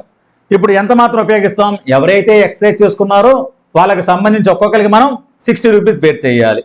ఇంకా ఎవరైతే ఎక్సైజ్ చేసుకోలేదో వాళ్ళ గురించి అప్పుడే 60 రూపాయలు మనం వాడాల్సిన అవసరం లేదు. ఓకే, ప్రస్తుతానికి ఎక్సైజ్ చేసింది 40 కాబట్టి 40 ఇంటూ 1000 ఇంటూ 60 ఎంత మనకి అది 24 lakhs. Okay, 2 equity share capital. ఇప్పుడు మనం ఇష్యూ చేస్తున్న షేర్స్ కూడా నాన్న 40 ఇంటూ 1000 40,000 మాత్రమే. సో మనకి అమౌంట్ ఎంత అయిపోయినట్లేదు, మనకి 4 lakhs అయిపోయినట్లు. ఇక రిమైనింగ్ నానాయక ఇప్పుడు ఈ 40,000 షేర్స్ మీద రిమైనింగ్ 100లో 10 రూపాయలు ఫేస్ వాల్యూ పోతే మిగిలిన 90 రూపీస్ ఏమైపోతుంది మనకి, అది సెక్యూరిటీస్ ప్రీమియం అయిపోయింది. ఇక్కడ కూడా అంతేనా 40 securities premium. How much is that 36 lakhs. ఇప్పుడు ఎంట్రీ ఏమైపోయింది అన్న, bank account debit 16 lakhs, use of out standing account debit 24 lakhs, to equity share capital 4 lakhs, to securities premium 36 lakhs.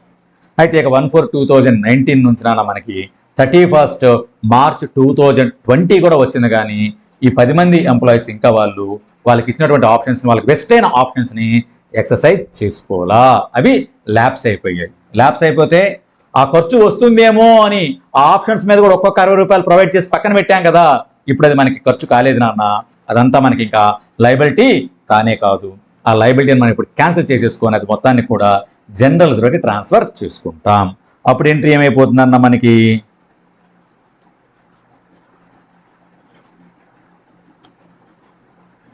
ఏ రోజు 31st March 2020. ఇక ఏవైతే ఉన్నాయో వెస్టెడ్ అండ్ ల్యాప్స్డ్ ఆప్షన్స్ ఏవైతే ఉన్నాయో వాటికి సంబంధించి మనకి ఆ లయబిలిటీనే లేదు. ఇక employee stock options outstanding ఎంత్రాన లయబిలిటీ మనకి ఈ 10 మంది ఎంప్లాయీకి సంబంధించినటువంటి ఈ 1000 షేర్స్ ఏవైతే ఉన్నాయో వాటి మీద ఇక మనం ఈ 60 రూపీస్ లయబిలిటీ ఇన్కర్ అవ్వాల్సిన అవసరం లేదు. అవసరం అవుతుందేమో అని పక్కన పెట్టాం, ఇంకా అవసరమే లేదు, దాన్ని మనం క్యాన్సిల్ చేసేసుకుంటాం నాన్న. ఎంత మనకి అది 6 lakhs.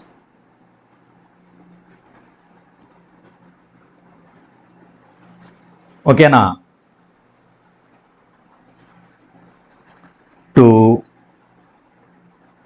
General reserve. ఇది మొత్తాన్ని కూడా అంటున్నానిక జనరల్ రిజర్వ్ ట్రాన్స్ఫర్ చేయాలట. ఎంత ఇది 6 lakhs. ఎందుకు జనరల్ రిజర్వ్ అంటే నాన్న, ఇది మనం క్రియేట్ చేసింది కరెంట్ ఇయర్ ప్రాఫిట్స్ మాత్రమే కాదు కదా, ప్రీవియస్ ఇయర్ ప్రాఫిట్స్ నుంచి కొంత తెచ్చి పక్కన పెట్టుకుంటున్నాం కాబట్టి మొత్తాన్ని current year profit and loss అకౌంట్కి ఏమి ట్రాన్స్ఫర్ చేయకుండా జనరల్ రిజర్వ్ ట్రాన్స్ఫర్ చేయమని చెప్పేసింది. This is the entry.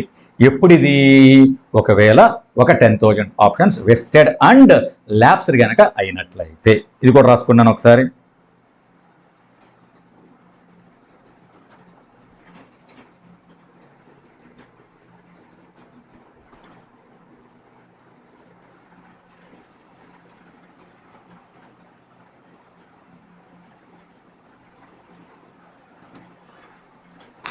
So ఇక్కడ దాకా మనం బేసిక్స్ చూసానా, ఇప్పుడు ప్రాబ్లమ్స్ చూద్దాం. ఓకేనా, ప్రాబ్లం నెంబర్ 1 by 1 చూసుకుంటే వెళ్దాం. అంటే ఫస్ట్ ప్రాబ్లం బేసిక్, తర్వాత ఇంకొక స్టెప్ ముందుకు వెళ్దాం, అలా కవర్ చేసుకుంటూ వెళ్దాం problems. Question number 1. S limited grants 1000 options to its employees on 1/4/2016 at ₹60. అంటే ఎక్సర్సైజ్ ప్రైస్ అనేది 60 నాన్న, 1000 ఆప్షన్స్ని ఇచ్చారు, గ్రాంట్ డేట్ ఏమో 1/4/2016. The vesting period is 2.5 years. 2.5 years vesting period అంటున్నా. అంటే మనకి 1/4/2016 నుంచి 2.5 years అంటే నాన్న 31st March 2017, 31st March 2018, అక్కడ నుంచి 6 months అంటే ఇప్పుడు మనకి 30th September 2018, 30th September 2018 వెస్టింగ్ date ఆ రోజు మనకి. The maximum exercise period is 1 year. ఆ వెస్టింగ్ డేట్ నుంచి ఇంకొక 1 year నాన్న ఎక్సర్సైజ్ పీరియడ్ మనకి. అంటే 30th September 2018 నుంచి 1 year అంటే ఎంత అవుతుంది మనకి 30th September 2019, 30th September 2019 దాకా టైం ఉంది వాళ్ళకి. Market price on the date is 90, grand date రోజు 90 రూపీస్ అంటున్నా. All the options for exercised on 31st July 2019. Exercise period ఎప్పుడు దాకా ఉంది మనకి 30th September 2019 దాకా ఉంటే వీళ్ళు 31st July లోపు ఏం చేశారంట ఎక్సర్సైజ్ చేశారు. అందుకే కదా all the options for exercise అని చెప్పారు. Journalize if the face value of equity share is ₹10 per share. ఓకేనా అన్న, దీనికి వర్కింగ్ నోట్ చేద్దాం ఫస్ట్. వర్కింగ్ నోట్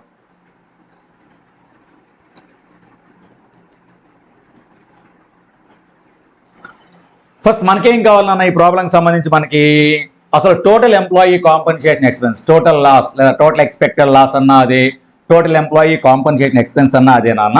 అసలు మొత్తం ఎంత ఉంటుంది ఈ వెస్టింగ్ పీరియడ్ లో ఎస్టిమేటెడ్ సంగతి కనుక్కుందాం ఫస్ట్. సార్ ఈ ప్రాబ్లంలో estimated number of options to be vested ఏమి చెప్పలేదు కదా దాని గురించి. అంటే ఎక్స్పెక్టేషన్ ఏమీ చెప్పలేదు అన్నట్లయితే అన్ని ఆప్షన్స్ కూడా వెస్ట్ అవుతాయని భావిస్తున్నారు అని అర్థం. Okay, so total employee compensation. నన్ను దీనికంటే ముందు మనం first intrinsic value of option కనుక్కుందాం ఫస్ట్ నాన్న.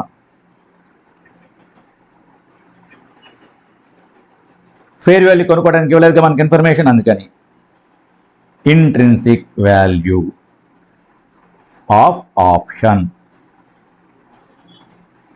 ఫార్ములా తెలుసు కదా మనకి. అది market price on grant date ఎంతది 90 మైనస్ ఎక్సర్సైజ్ ప్రైస్ ఎంత నాన్న 60 అంటే ₹30.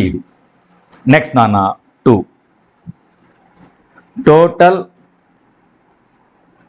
Employee compensation expense. నన్ను మీరు పూర్తిగా రాసుకోండి నాన్న.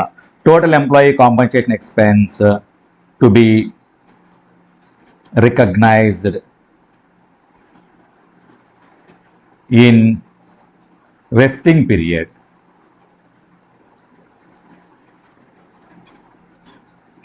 ఈజ్ ఈక్వల్ టు మొత్తం ఎన్ని ఆప్షన్స్ ఇచ్చింది మనం 1000 ఆప్షన్స్. ఏమి చెప్పకపోతే ఇవన్నీ కూడా వెస్ట్ అవుతాయని చెప్పి ఎక్స్పెక్ట్ చేస్తున్నాం అని అర్థం. 1000 ఇంటూ ఒక్కొక్క ఆప్షన్ యొక్క వాల్యూ ఎంత ఇప్పుడే కనుక్కున్నాగా ₹30. అంటే టోటల్ అమౌంట్ ఎంత నాన్న 30,000. Working note 3 employee compensation expense to be recognised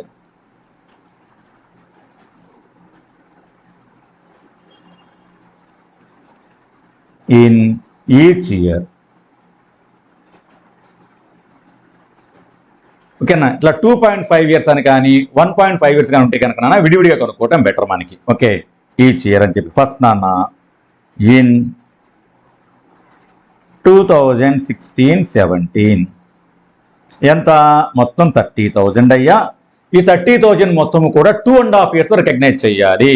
అంటే ఫస్ట్ ఇయర్కి ఎంత, ఆ 1 yearకి ఎంత into 1/2.5. How much is this? 30,000 into 1/2.5 అంటే నాన్న ₹12,000. అలాగే నెక్స్ట్ నాన్న ఇన్ 2017-18 ఆ ఇయర్లో కూడా నాన్న హోల్ ఇయర్కి అది మనకి 30,000 ఇంటూ ఇక్కడ కూడా అంతే హోల్ ఇయర్ కాబట్టి 1/2.5 ఇక్కడ కూడా 12,000. దీన్ని నాన్న ఇంకొక రకంగా కూడా కనుక్కుంటారు నాన్న. ఎలా కనుక్కుంటారంటే బాబు అసలు సెకండ్ ఇయర్ దాకా మొత్తం రికగ్నైజ్ చేయాల్సింది ఎంత, సెకండ్ ఇయర్ దాకా అంటే మొత్తం 2.5 yearsలో సెకండ్ ఇయర్ ఎండింగ్కి 2 years అయిపోయింది కదా. అప్పుడు సెకండ్ ఇయర్ ఎండింగ్ దాకా మనం కనుక్కోవాల్సిన మొత్తం ఎంత అయ్యా అంటే 30,000 ఇంటూ 2/2.5 అంటాం. 30,000 ఇంటూ 2/2.5 అంటే ఎంతైనట్లానా మనకి అది 24,000 వస్తుంది. మైనస్ దాంట్లో నుంచి 2 ఇయర్స్కి మొత్తానికి రికగ్నైజ్ చేయాల్సింది 24,000. ఆల్రెడీ ఫస్ట్ ఇయర్లో ఎంత రికగ్నైజ్ చేసావు 12,000. దాన్ని లెస్ చేసేసాయి. అంటే 24,000 minus 12,000. How much is that 12,000. అలా కూడా కనుక్కుంటారు నాన్న. కావాలనుకుంటే అది కూడా రాసుకోండి. సెకండ్ ఇయర్కి ఎలాగా ఆర్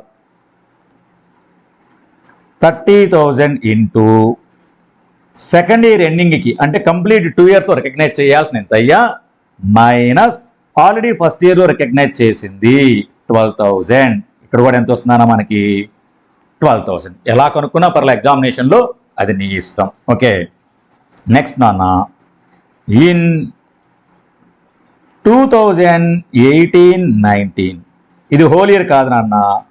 సో మొత్తం 30,000 2 ఇయర్స్లో రికగ్నైజ్ చేసావు 2.5 ఇయర్స్ మొత్తం. సో ఈ సంవత్సరం ఇంకా మిగిలింది ఎంత అన్న 0.5 year divided by 2.5 that is to say 6,000. లేదా దీన్ని ఇంకొక రకంగా కూడా కనుక్కుంటారు నాన్న. ఈ 2.5 ఇయర్స్లో మొత్తం రికగ్నైజ్ చేయాల్సింది ఎంత 30,000. Very good. Into 2.5 divided by 2.5 వేసిన వేయకపోయినా అక్కర్లా. ఈ 2.5 ఇయర్స్లో మొత్తం రికగ్నైజ్ చేయాల్సిందేమో 30,000 మైనస్ ఆల్రెడీ ఇప్పుడు దాకా ఎంత రికగ్నైజ్ చేసావు ఫస్ట్ ఇయర్లో 12,000 మైనస్ సెకండ్ ఇయర్లో ఇంకొక 12,000 రికగ్నైజ్ చేశాను. అంటే ఇది కూడా ఎంత అన్న 6,000. సో ఇలా కనుక్కున్నా పర్లా ఎగ్జామినేషన్లో నీకు ఏది కంఫర్టబుల్గా ఉంటే అలా కనుక్కున్నా ఇటువంటి సందర్భాల్లో. ఓకేనా మేక్ ఇట్ ఫాస్ట్. ఈ వర్కింగ్ నోట్ ఒకసారి రాసుకున్నాను తొందరగా.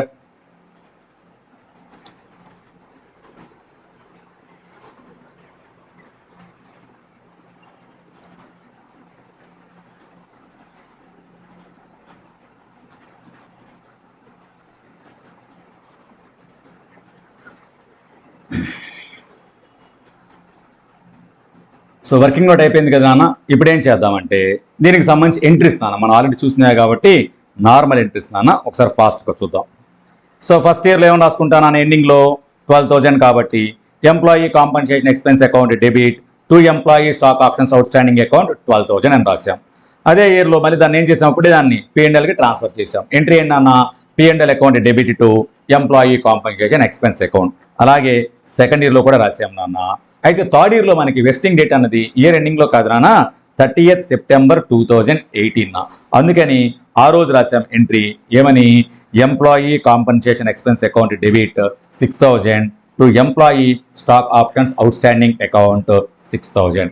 అయితే నాన్న 30th సెప్టెంబర్ అని జనరల్గా మనం ప్రాఫిట్ అండ్ లాస్ స్టేట్మెంట్ ఏం ప్రిపేర్ చేయం ఇయర్ ఎండింగ్లో కాబట్టి ఈ 6,000 ఏదైతే ఉందో దాన్ని ఇయర్ ఎండింగ్ని మనం ప్రాఫిట్ అండ్ లాస్ స్టేట్మెంట్కి ట్రాన్స్ఫర్ చేసుకుందాం.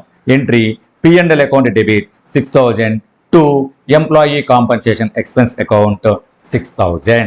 Is clear? ఇవన్నీ మనం ఇందాక చూసినా ఒక బేసిక్ ప్రాబ్లం అంతే. నెక్స్ట్ మరి అన్ని ఆప్షన్స్ ఎప్పుడంటే నాన్న ఎక్సర్సైజ్ చేసుకుంది 31st జూలై 2019 ఎక్సర్సైజ్ చేశారట నాన్న. ఎంట్రీ బ్యాంక్ అకౌంట్ 1000 షేర్స్ కోసం నాన్న 1000 ఆప్షన్స్కి ఒక్కొక్క దానికి వాళ్ళు ఎంత పే చేస్తారు మనకి 60 పే చేస్తారు 60,000. Employee stock options outstanding account దీనికోసం మనం బేర్ చేయాలని చెప్పి వాల్యూ ఆఫ్ ఆప్షన్ ఒకటి 30 రూపీస్ అని చెప్పి ఈ 1000 షేర్స్ మీద ఆల్రెడీ మనం పక్కన ప్రొవైడ్ చేసి పెట్టుకున్నాం కదా, దాన్ని ఇప్పుడు మనం అడ్జస్ట్ చేసుకుంటున్నాం.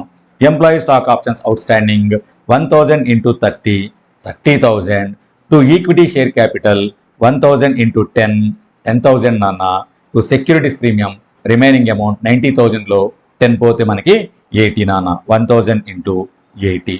How much is that 80,000. Is it clear నాన్న? Very good. అయితే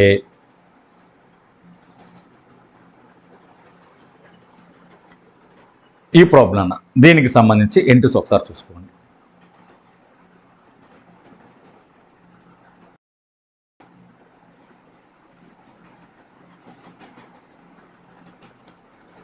వీటికి మనం నెరేషన్స్ కూడా రాయొచ్చు అన్న. ఫస్ట్ దానికి ఏమని రాస్తాం being employee compensation expense recognized. అది P&L స్టేట్మెంట్కి ట్రాన్స్ఫర్ చేస్తే ఏమంటాం being employee compensation expense transfer to P&L account. అలాగే ప్రతిదానికి 3 ఇయర్స్లో షేర్స్ మనం ఇష్యూ చేసినప్పుడు ఎంట్రీ ఏమని రాస్తాం షేర్లు ఇష్యూ చేస్తే being 1,000 equity shares are issued against options exercised under ESOP against options exercised under ESOP. సరిపోతుందన్న మనకి. Very good. సో ఇది బేసిక్ ప్రాబ్లం నాన్న. నెక్స్ట్ నుంచి కొంచెం జాగ్రత్తగా ఉండాలి. ఇక్కడ నుంచి కొంచెం జాగ్రత్తగా చూడండి. ప్రాబ్లం నెంబర్ 2 ఇంపార్టెంట్ నాన్న. ఇది MTS grants 2,500 options on 1st April 2015 at rupees 90 each when the market price is 180 and the face value is rupees 10. ఎన్ని ఆప్షన్స్ గ్రాంట్ చేశారట నాన్న? 2,500. గ్రాంట్ డేట్ ఎప్పుడట? 1st April 2015. ఈ ఎక్సర్సైజ్ ప్రైస్ ఎంతంట? 90 rupees. Market price on grant date ఎంత? 180 rupees. ఈ రెండు ప్రైస్లు తెలిస్తే మనం ఏం కొనుక్కోవచ్చు? ఇంట్రిన్సిక్ వాల్యూ ఆఫ్ ఆప్షన్ కొనుక్కోవచ్చు. ఎంతది మనకి?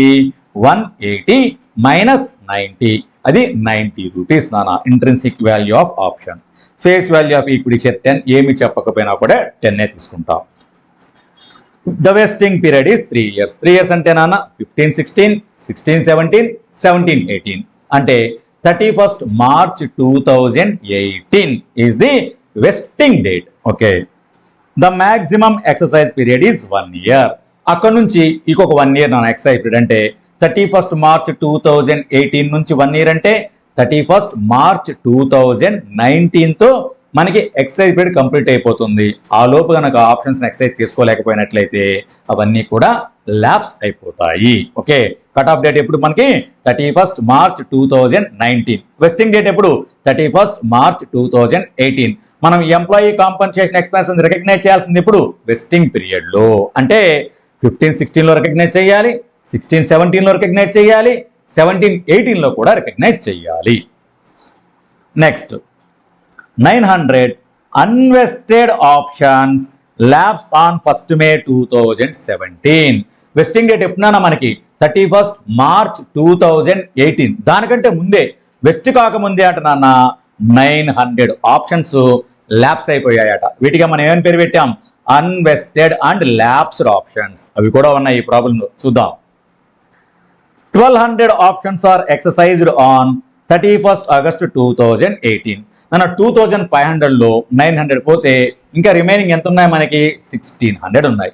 ఈ 1600లో అంటే నాన్న 31st August 2018కి 1200 ఆప్షన్స్ ని ఎక్సర్సైజ్ చేసుకున్నారు. Vested and exercise 1200.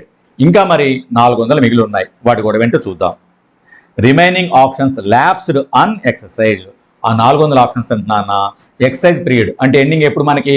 31st March 2019లో వాటిని ఎక్సర్సైజ్ చేసుకోలేదట. అవన్నీ ల్యాప్స్ అయిపోయాయి. వీటినే మనం ఏమంటాం? Vested and lapsed. ఈ ప్రాబ్లంలో రెండు ఉన్నాయి నాన్న. Okay. So employee compensation expense account and employee stock options outstanding account అడిగారు. ఇక్కడ ఎంట్రీస్ అడగలేదు నాన్న, అకౌంట్స్ అడిగారు. మరి అకౌంట్స్ ప్రిపేర్ చేయాలంటే మనకి ఎంట్రీస్ ముందుగా వచ్చి ఉండాలి. ఎంట్రీస్ పాస్ చేయాలంటే ఒక్కొక్క సంవత్సరం 2015-16, 16-17, 17-18 వెస్టింగ్ పీరియడ్ ఉంది కదా, ఈ 3 years. ఈ 3 yearsలో ఎంప్లాయీ కాంపన్సేషన్ ఎక్స్పెన్స్ ఎంత రికగ్నైజ్ చేయాలి అది తెలియాలి మనకి. అయితే ఇక జాగ్రత్తగా విన్నాన్న. ఎగ్జామ్లో ఏం చేస్తారంటే ప్రాబ్లంలో ఎప్పుడైనా సరే నాన్న అన్వెస్టెడ్ అండ్ ల్యాప్స్డ్ ఆప్షన్స్ అని కనుక ఇచ్చినట్లయితే అంటే వెస్టింగ్ డేట్ కంటే ముందే ఏమన్నా ఆప్షన్స్ కనుక ల్యాప్స్ అయ్యాయి అన్నట్లయితే అటువంటప్పుడు ఎంప్లాయీ కాంపన్సేషన్ ఎక్స్పెన్స్ కనుక్కోవటానికి వర్కింగ్ నోట్లో ఒక చిన్న టేబుల్ వేయండి అన్న. అంతేగాని ఇంతకు ముందులాగా స్ట్రైట్ లైన్ మెథడ్ చేసాం గుర్తుందా? 1/2.5 అని, 1/2.5 లేకపోతేనేమో 2/2.5 మైనస్ ప్రీవియస్ ఇయర్ లెస్ చేసాం కదా. అది కొంచెం మనకి ఇబ్బందికరంగా ఉంటుందన్న. దానికి బదులుగా ప్రాబ్లం చదవగానే ఎప్పుడైనా సరే అన్వెస్టెడ్ అండ్ ల్యాప్స్డ్ ఆప్షన్స్ అంటే వెస్టింగ్ పీరియడ్లో వెస్టింగ్ డేట్ కంటే ముందుగానే ఏమన్నా ఆప్షన్స్ కనుక ల్యాప్స్ అయితే వెంటనే వర్కింగ్ నోట్కి employee compensation expense to be recognised in each year కనుక్కోవడానికి ఒక టేబుల్ వేయండి నాన్న. ఎగ్జామ్లో చాలా ఈజీ అయిపోతుంది. ఆ టేబుల్ ఎలా వేయాలన్న సంగతి ఇప్పుడు మనం నేర్చుకుందాం. ఓకేనా? Problem number 2.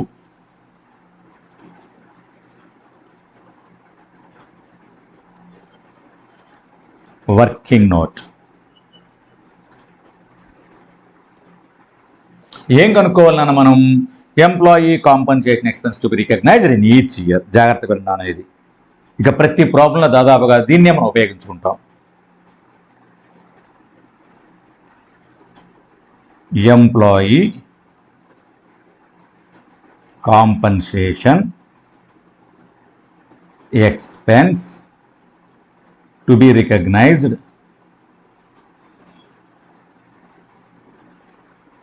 in each year, to be recognized.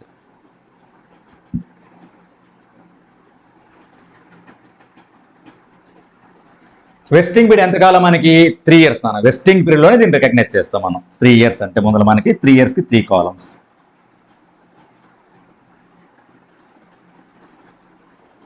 Okay, ఎప్పుడు నాన్న మనకి అవి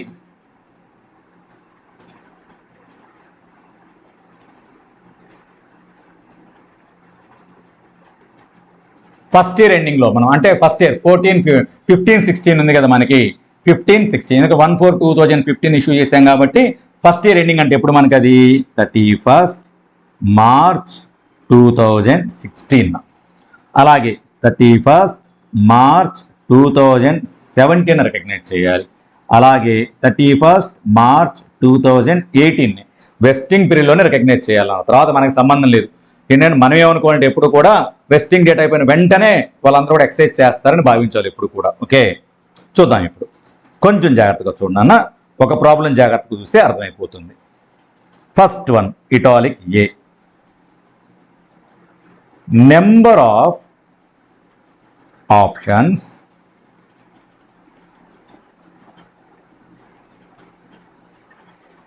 expected to be vested.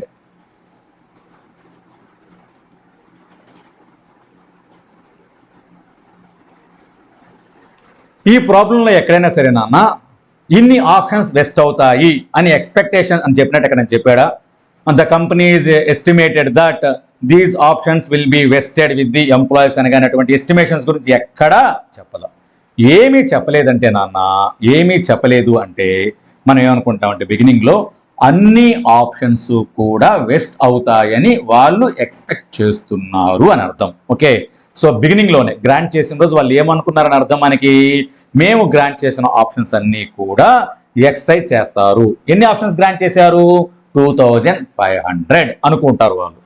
First year ending ఎక్కడికి వచ్చారు? 31st March 2016కి వచ్చారు.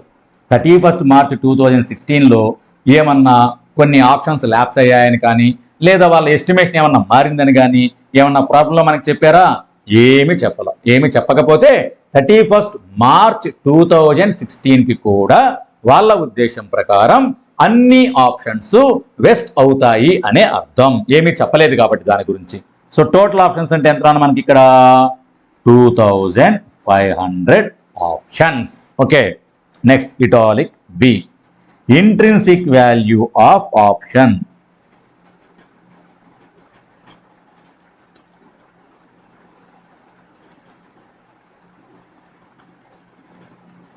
ఎలా కనుక్కుంటానన్నా? 180 మైనస్ 90 రూపీస్ అంటే ₹90 intrinsic value of option. Italic C. Total employee compensation expense to be recognized. అసలు మొత్తం వెస్టింగ్ పీరియడ్లో ఎంత అనుకుంటున్నాం? టు బి రికగ్నైజ్డ్ అంటే మొత్తం 2500 ఆప్షన్స్ వెస్ట్ అవుతాయి అనుకుంటున్నాం మేము. ఒక్కొక్క option value 90. So total employee compensation expense to be recognized 31st March 2016కి మా ఉద్దేశం ప్రకారం ఈ 2500 ఆప్షన్స్ కూడా వెస్ట్ అవుతాయి అనుకుంటున్నాం. ఒక్కొక్క దాని విలువ 90 రూపీస్. దీన్నే ఇప్పుడు మనం ఒక ఫార్ములా రూపంలో చెప్తే ఏమని రాయొచ్చు నాన్న? ఏ ఇంటూ బి అని రాయొచ్చు. ఏ ఇంటూ బి అంటే ఎంత నాన్న? 2500 into 90.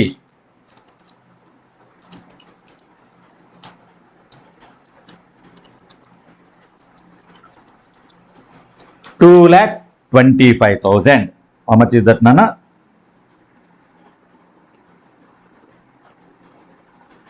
Very good. So 31st March 2016కి మేమేమనుకుంటున్నామంటే ఈ 3 సంవత్సరాల్లో మాకు వచ్చే మ్యాక్సిమం లాసు ఈ 2500 ఆప్షన్స్ వెస్ట్ అవుతాయి. ఒక్కొక్క దానికి మేము ఏం చేయాలయ్యా అంటే 90 రూపీస్ చొప్పున మేము దాన్ని బేర్ చేయాల్సి వస్తుంది. మాకు ఆ 3 ఇయర్స్ మొత్తం మీద వచ్చే లాస్ ఎంత కావచ్చని మేము ఎస్టిమేట్ చేస్తున్నామయ్య అంటే 2,25,000. ఏమి చెప్పకపోతే, మళ్ళీ చెప్తున్నాను, ఏమి చెప్పకపోతే గ్రాంట్ చేసిన ఆప్షన్స్ అన్నీ కూడా వెస్ట్ అవుతాయని వాళ్ళు ఎక్స్పెక్ట్ చేస్తున్నారు అని అర్థం. సో 31 మార్చ్ 2016కి అలా కాదు, ఇంకొన్ని ఏమైనా తగ్గుతాయని కానీ లేదా కొన్ని ఆప్షన్స్ ల్యాప్స్ అయ్యాయని కానీ మనకి ఏమీ చెప్పలేదంటే ఆ రోజుకి కూడా వాళ్ళు 2500 ఆప్షన్స్ అన్నీ కూడా వెస్ట్ అవుతాయని భావిస్తున్నట్లే. Okay, very good. Italic D, vesting period నాన్న.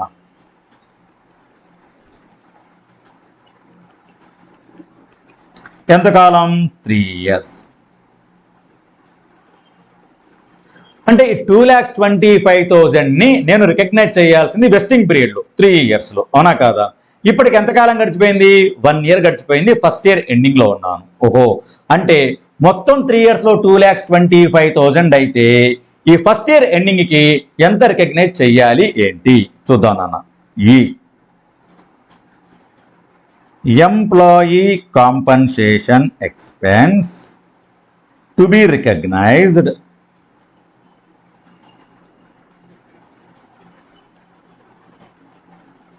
Till date.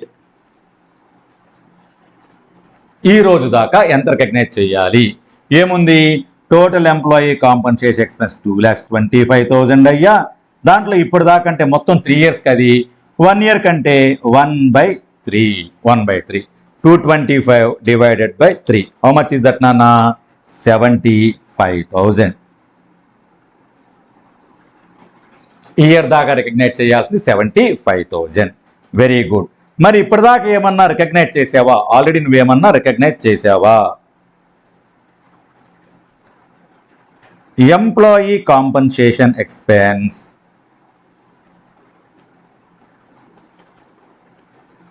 Already recognised.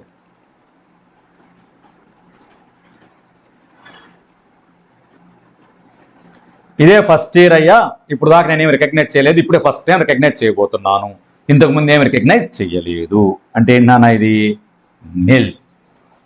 Last one నాన్న, ఎంప్లాయీ కాంపన్సేషన్. నాన్న ఒక్క నిమిషం నాన్న, సారీ. చూడండి ఒకసారి. Employee compensation expense to be recognised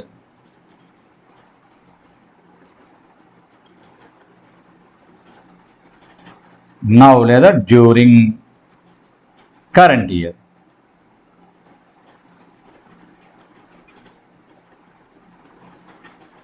దీనికి ఏమనుకుంటాం ఇప్పుడు మనం? Employee compensation expense to be recognised till date. ఈ రోజు దాకా రికగ్నైజ్ చేయాల్సింది 75,000.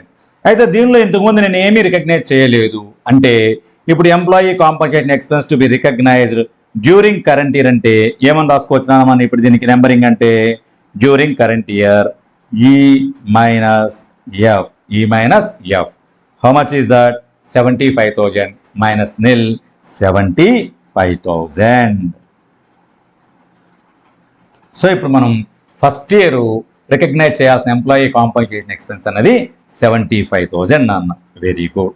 ఫస్ట్ ఇయర్ అయిపోయింది. మరి సెకండ్ ఇయర్కి వద్దాం. మళ్ళీ సెకండ్ ఇయర్ ఎండింగ్కి వచ్చాం. Number of options expected to be vested. ఎన్ని ఆప్షన్స్ వెస్ట్ అవుతాయి అనుకుంటున్నాం?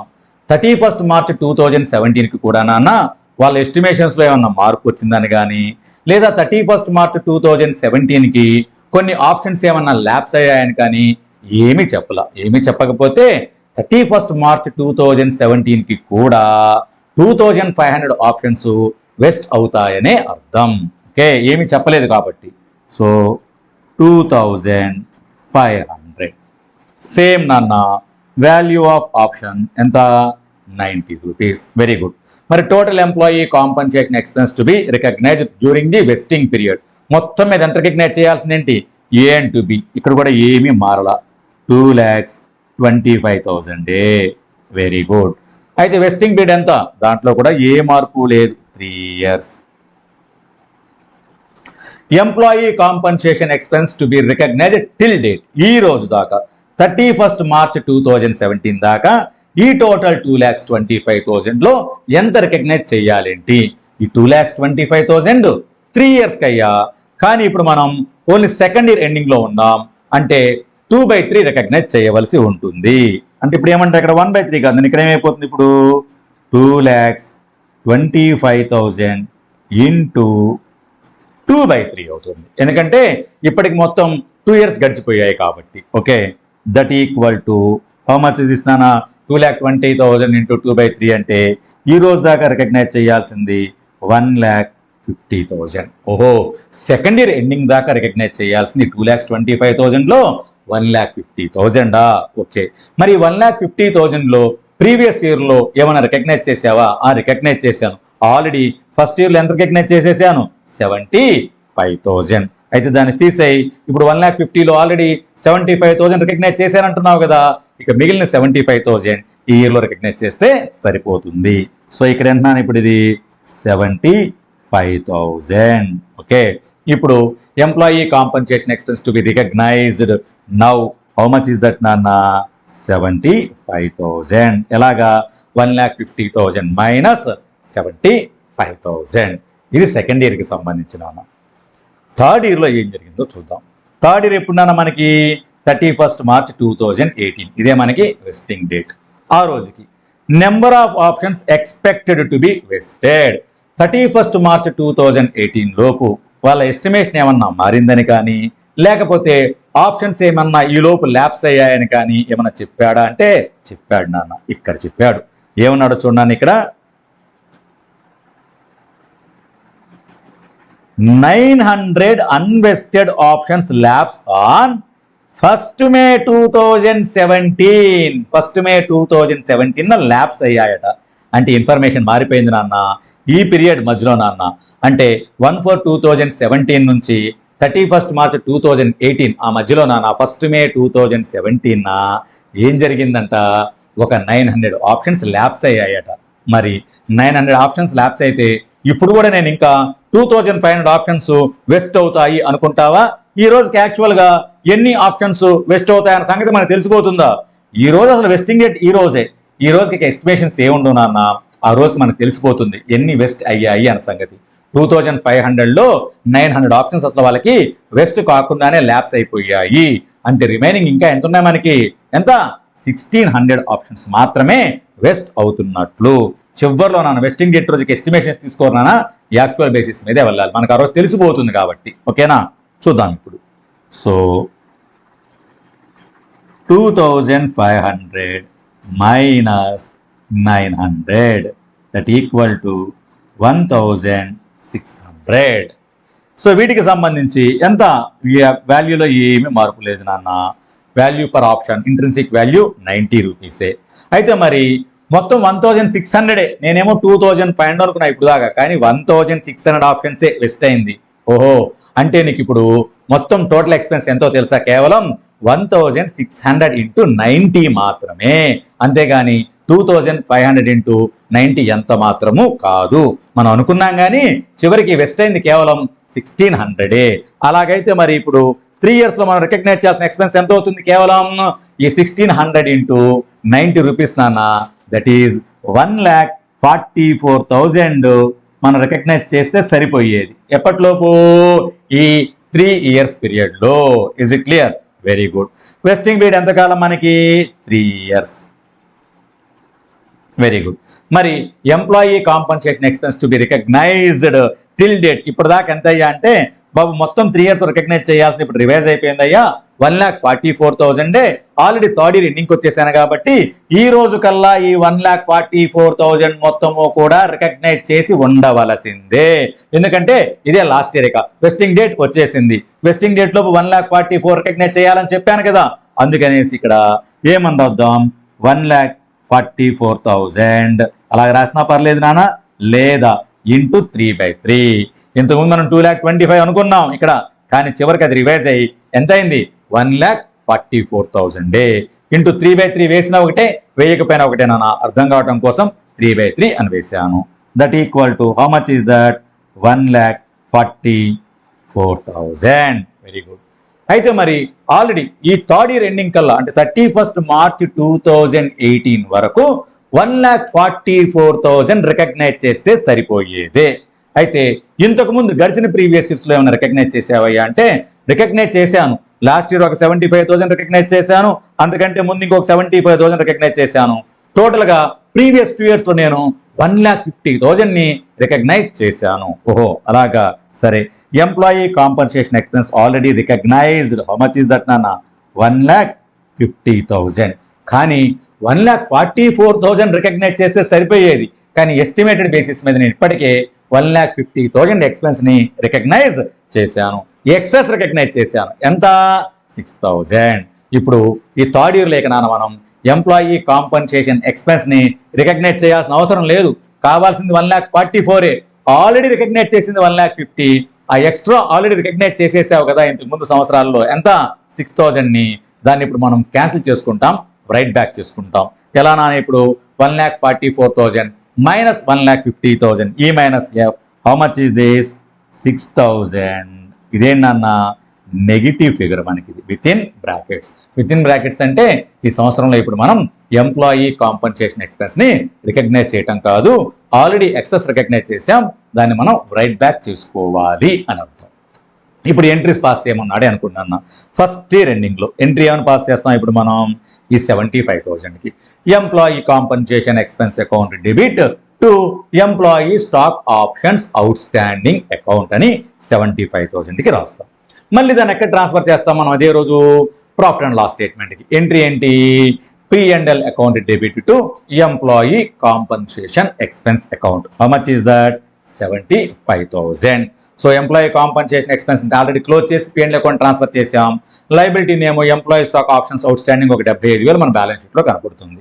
అలాగే సెకండ్ ఇయర్లో కూడా నాన్న అవే ఎంట్రీ 75,000కి రాసుకుంటావు. ఆ ఎంప్లాయీ కాంపన్సేషన్ ఎక్స్పెన్స్ అది కూడా P&L అకౌంట్కి వెళ్ళిపోయింది. మళ్ళీ ఎక్స్ట్రా ఇంకొక లైబిలిటీ 75,000 రికగ్నైజ్ చేసాం. ఇప్పుడు employee stock options outstanding అకౌంట్లో ఉన్న టోటల్ బ్యాలెన్స్ ఎంత అయ్యా అంటే ఈ 75 ప్లస్ ఈ 75 ఎంత? 1,50,000. మరి థర్డ్ ఇయర్కి వచ్చేసరికి నాన్న ఎంప్లాయీ కాంపన్సేషన్ ఎక్స్పెన్స్ కాదు, 1,50,000 లైబిలిటీ అవుతుందేమో అని అనుకొని employee stock option out standing అకౌంట్కి 1,50,000 క్రెడిట్ చేసావు.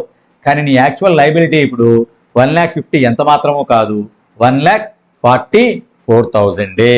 ఆ ఎక్స్ట్రా లైబిలిటీ 6,000 ఏదైతే ఉందో దాన్ని క్యాన్సిల్ చేసేసుకో. దానికి ఎంట్రీ నాన్న employee stock options outstanding account debit to general reserve.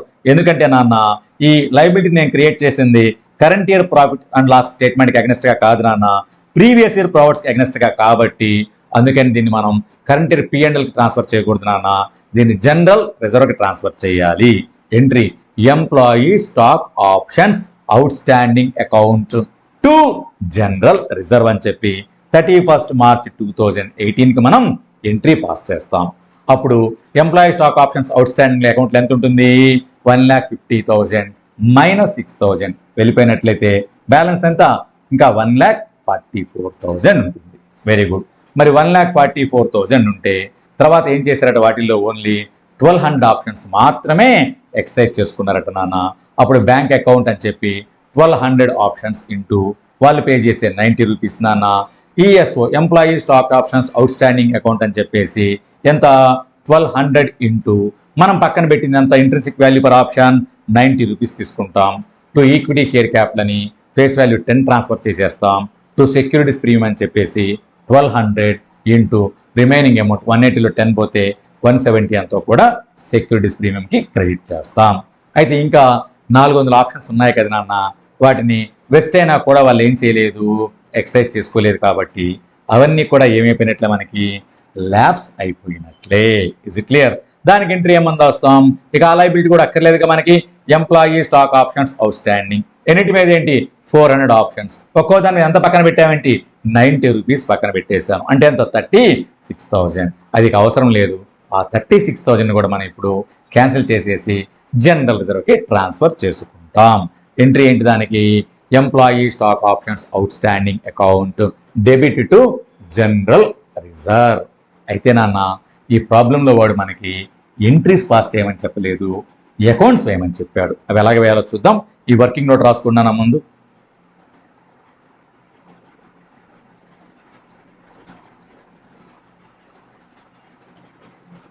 So ఇది మనకి వర్కింగ్ నోట్ నాన్న. ఇది మనకేమడిగాడంటే సొల్యూషన్ అకౌంట్స్ ఏమన్నాడు నాన్న. సో సొల్యూషన్లో solution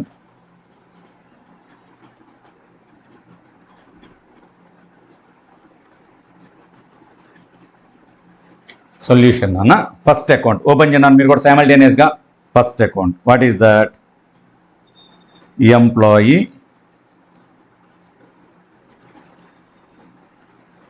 compensation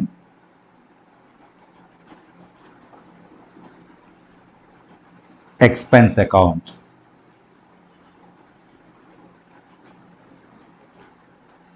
Date, particulars,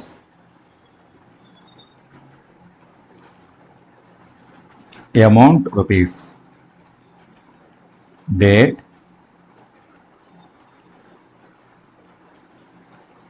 particulars, amount rupees. అలాగే సైమల్టేనియస్ ఇంకో అకౌంట్ కూడా ఓపెన్ చేయండి నాన్న. ఏదది employee stock options outstanding account.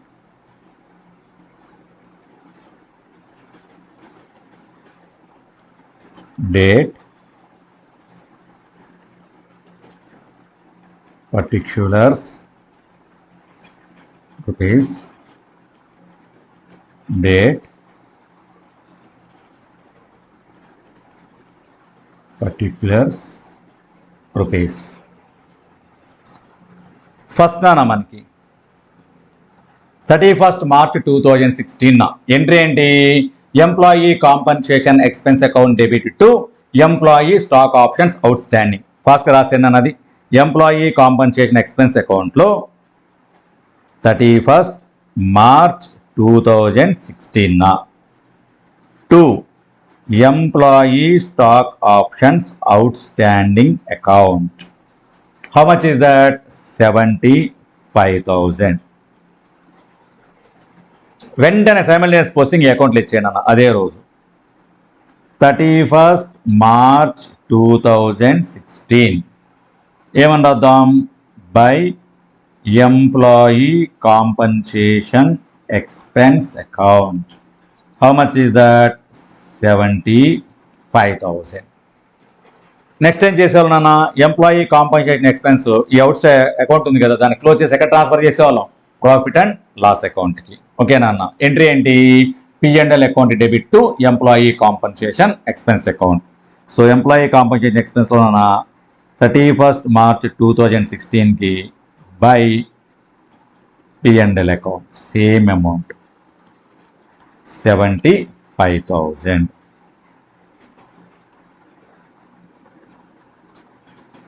So ఆ అకౌంట్ క్లోజ్ అయిపోయింది ఫస్ట్ ఇయర్కి. అక్కడికి ఈ అకౌంట్కి వద్దాం నాన్న. ఈ అకౌంట్ క్లోజ్ కాదు నాన్న దీన్ని మనం ఏం చేస్తాం బ్యాలెన్స్ చేస్తాం. బ్యాలెన్స్ చేస్తే 31st March 2016కి టు బ్యాలెన్స్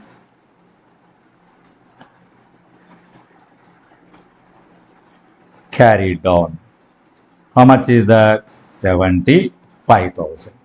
వెంటనే నెక్స్ట్ ఇయర్ దాన్ని ఏం చేస్తాం మళ్ళీ మనం బ్యాలెన్స్ బ్రాడ్ డౌన్ అంటాం. ఎప్పుడు 1/4/2016 బై బ్యాలెన్స్ బ్రాడ్ డౌన్ 75,000. మళ్ళీ సెకండ్ ఇయర్లో ఎంట్రీ ఏంటి అన్న employee compensation expense account debit to employee stock options out standing మళ్ళీ సెకండ్ ఇయర్లో నాన్న. So 31st March 2017 to employee stock options outstanding account second year కూడా 75,000.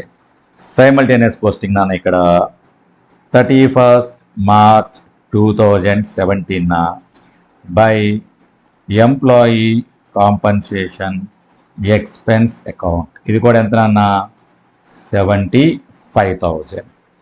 నెక్స్ట్ నాన్న ఇది క్లోజ్ చేసి ప్రాఫిట్ అండ్ లాస్ అకౌంట్కి ట్రాన్స్ఫర్ చేస్తాం.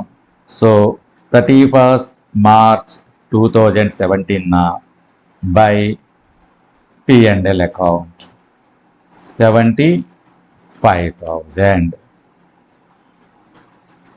సో ఈ అకౌంట్ క్లోజ్ అయిపోయింది అన్న. ఈ అకౌంట్ క్లోజ్ కాదు నాన్న, దీన్ని మళ్ళీ మనం ఏం చేస్తాం, బ్యాలెన్స్ చేస్తాం. ఏ రోజుకి, 31st March 2017. So total 1,50,000, 1,50,000 to balance carried down 1,50,000. అది నెక్స్ట్ ఇయర్ బిగినింగ్ మళ్ళీ ఏమైపోతుందన్న మనకి బ్యాలెన్స్ బ్రాడ్ డౌన్. ఎప్పుడు 1/4/2017 by balance brought down. How much is that? 1,50,000. అయితే నాన్న ఇక థర్డ్ ఇయర్లో మనకి ఎక్స్పెన్స్ లేదు, ఆల్రెడీ కావాల్సిందే 1,44,000 అయితే ఎక్స్ట్రా మనం ఏం చేసాం, రికగ్నైజ్ చేసాం 150ని. ఎక్స్ట్రా రికగ్నైజ్ చేసినటువంటి లైబిలిటీ ఏదైతే ఉందో 6,000 ఇప్పుడు మనం క్యాన్సిల్ చేసేసుకుంటాం. Entry, employee stock options outstanding account debit 6,000 to general reserve. ఏ రోజు, 31st March 2018. సో దానికి ఎంట్రీ నాన్న. ఏ అకౌంట్లో పోస్టింగ్ మనకి, employee stock options outstanding అకౌంట్లో ఏమని రాస్తాం, 31st March 2018 to general reserve. How much is that నానా, 6,000 వర్కింగ్ నోట్లో ఉంది. సో ఇక్కడికి ఈ గొడవ అయిపోయింది అన్న. ఓకే, నెక్స్ట్ ఎప్పుడు మళ్ళీ ట్రాన్సాక్షన్ జరిగింది మనకి, నెక్స్ట్ వాళ్ళు ఎక్సైజ్ చేసుకుంది ఎప్పుడు అంటున్నా, 1,200 options exercised on 31st August 2018. అంటే ఇక మనకి ఈ 17-18లో కూడా వేరే ఏం లేవు నాన్న. మళ్ళీ ఈ అకౌంట్ ఏం చేద్దాం, బ్యాలెన్స్ చేద్దాం.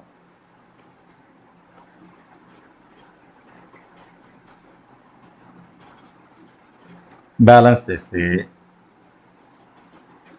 1,50,000, 1,50,000. So 31st March 2018 to balance carried down. How much is that nana? 1,44,000. దీన్ని మళ్ళీ ఏం చేద్దాం, next year beginning. Next year beginning అంటే ఇప్పుడు మనకి 1/4/2018 నాన్న. ఏమని వద్దాం, by balance brought down. How much is that, 1,44,000. ఇప్పుడు మనం 18-19 ఇయర్కి వచ్చాం. ఓకే నాన్న. ఇయర్ ఏం జరిగింది, 31st August 2018 1,200 ఆప్షన్స్ని ఎక్సర్సైజ్ చేశారు. ఎంట్రీ ఏంటి అప్పుడు మనకి, ఈ 1,200 ఆప్షన్స్ మీద ఒక్కొక్క దానికి వాళ్ళు 90 రూపీస్ పే చేసేవాళ్ళు. ఎంట్రీ, బ్యాంక్ అకౌంట్ 1,200 × 90 డెబిట్ రాసేవాళ్ళం. అయితే మరి ఈ 1,200 మీద వాళ్ళు 90 పే చేస్తే మనం బేర్ చేయాల్సిన ఎంత ఉంది, ఇంకా మనకి డిఫరెన్స్ అది కూడా 90నే ఉంది. అది మనం ఆల్రెడీ పక్కన పెట్టేసాంగా. ఏ అకౌంట్లో, employee stock options outstanding account. Entry ఏమని రాసి ఉండేవాళ్ళం, బ్యాంక్ అకౌంట్ ఎంట్రీ నాన్న. ఎంట్రీ రాసినట్లయితే ఒక నిమిషం,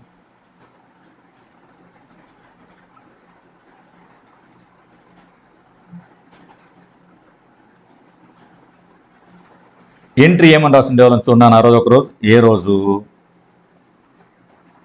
31st August 2018. 1,200 ఆప్షన్స్ కదా, ఇందాక మనం ఎంట్రీ రాసాం కదా. ఎంట్రీ ఏమని రాసి ఉండేవాళ్ళం,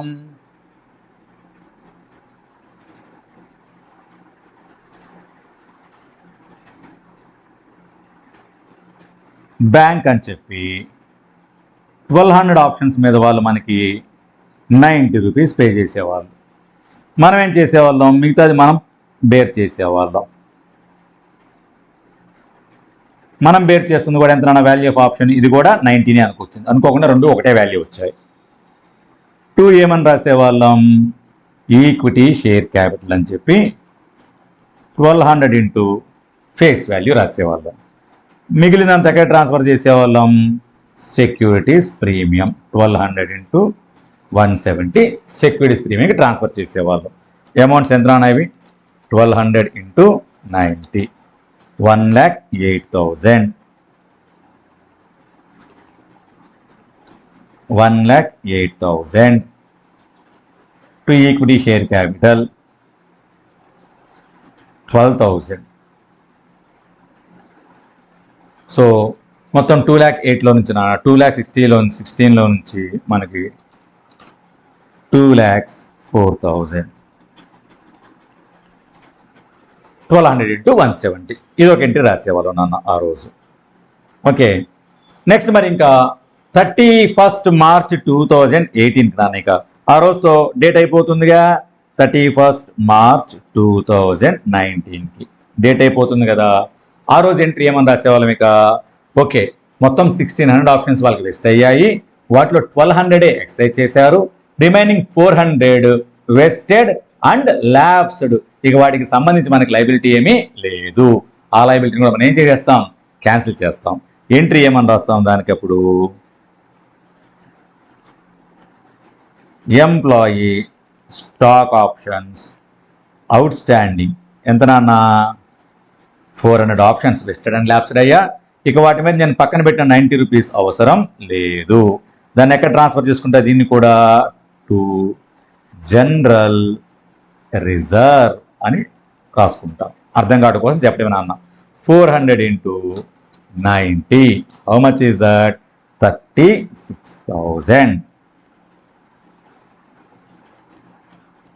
ఇప్పుడు ఈ రెండు ఎంట్రీస్ని కూడా పోస్ట్ చేయాలి. ఈ ఎంట్రీని ఎలా పోస్ట్ చేస్తావు నాన్న, ఈ entry employee stock option outstanding అకౌంట్లో ఇలా కాంపౌండ్ ఎంట్రీస్ ఉన్నప్పుడు ఎలా పోస్ట్ చేయాలో మనం సిపిటీలో నేర్చుకుందాం, గుర్తుందో లేదో. ఇప్పుడు ఎంప్లాయీ స్టాక్ ఆప్షన్ అకౌంట్లో అవుట్ స్టాండింగ్ అకౌంట్లో పోస్టింగ్ ఇవ్వాలంటే ఏమని రాస్తాం, బై బ్యాంక్ అని చెప్పేసి ఏమో 1,08,000 రాస్తాం. టు ఈక్విటీ షేర్ క్యాపిటల్ 12,000 రాస్తాం. టు సెక్యూరిటీస్ ప్రీమియం 2,04,000 రాస్తాం. This is how we are going to post ఏంటన్నా కాంపౌండ్ ఎంట్రీ. అదే ఒకవేళ బ్యాంక్ అకౌంట్లో పోస్టింగ్ ఇవ్వాల్సి వచ్చింది అనుకోండి, ఏమని రాస్తాం, బ్యాంక్ అకౌంట్లో by employee stock options out standing అని 1,08,000 రాస్తాం నాన్న. టు ఈక్విటీ షేర్ క్యాపిటల్ అని 12,000 రాస్తాం. టు సెక్యూరిటీస్ ప్రీమియం అని చెప్పి 2,04,000 రాస్తాం. అదే ఒకవేళ ఈక్విటీ షేర్ క్యాపిటల్ అకౌంట్ వేయమన్నాడే అనుకోండి, అప్పుడు దాంట్లో ఏమని రాస్తాం, by bank 1,08,000, by employee stock options out standing 1,08,000, to securities premium 2,04,000. ఇలాగా కాంపౌండ్ ఎంట్రీని ఎట్లా పోస్ట్ చేయాలో మనం సిపిటీలో నేర్చుకున్నాం. దాని ఆధారంగా ఇప్పుడు మనం పోస్ట్ చేద్దాం, చూడనా అర్థం కావడం కోసం. ఏ రోజు ఇది, 31st August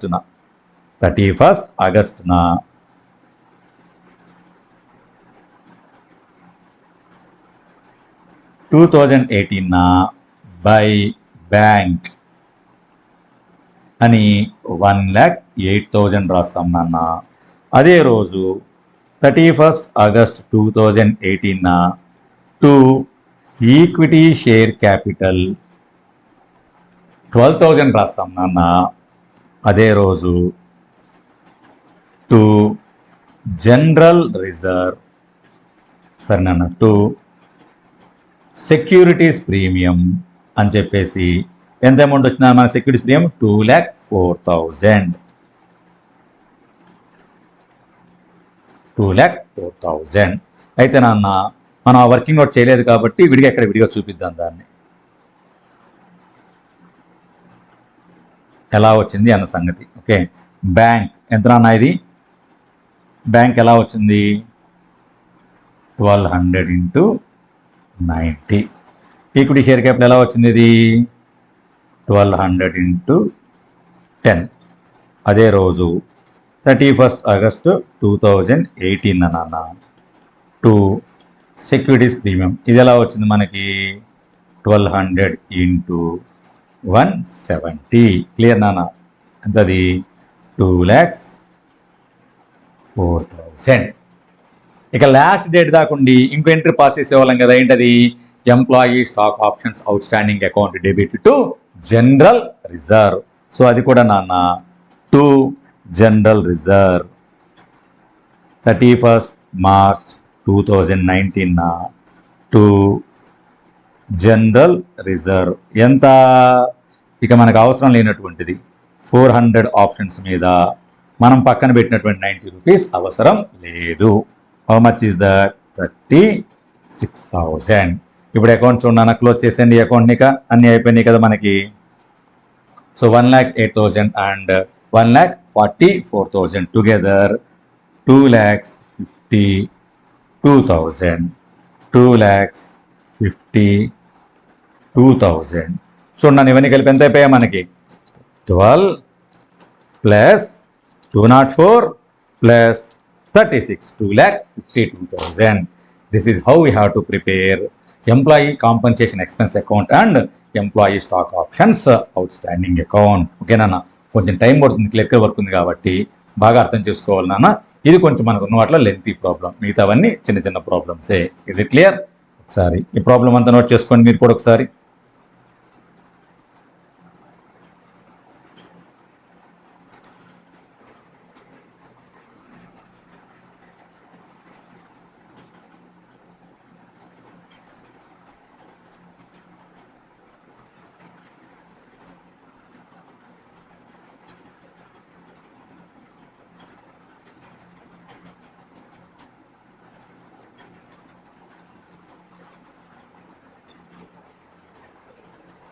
ఈ అకౌంట్ కంటిన్యూషన్ నా కింద ఇది.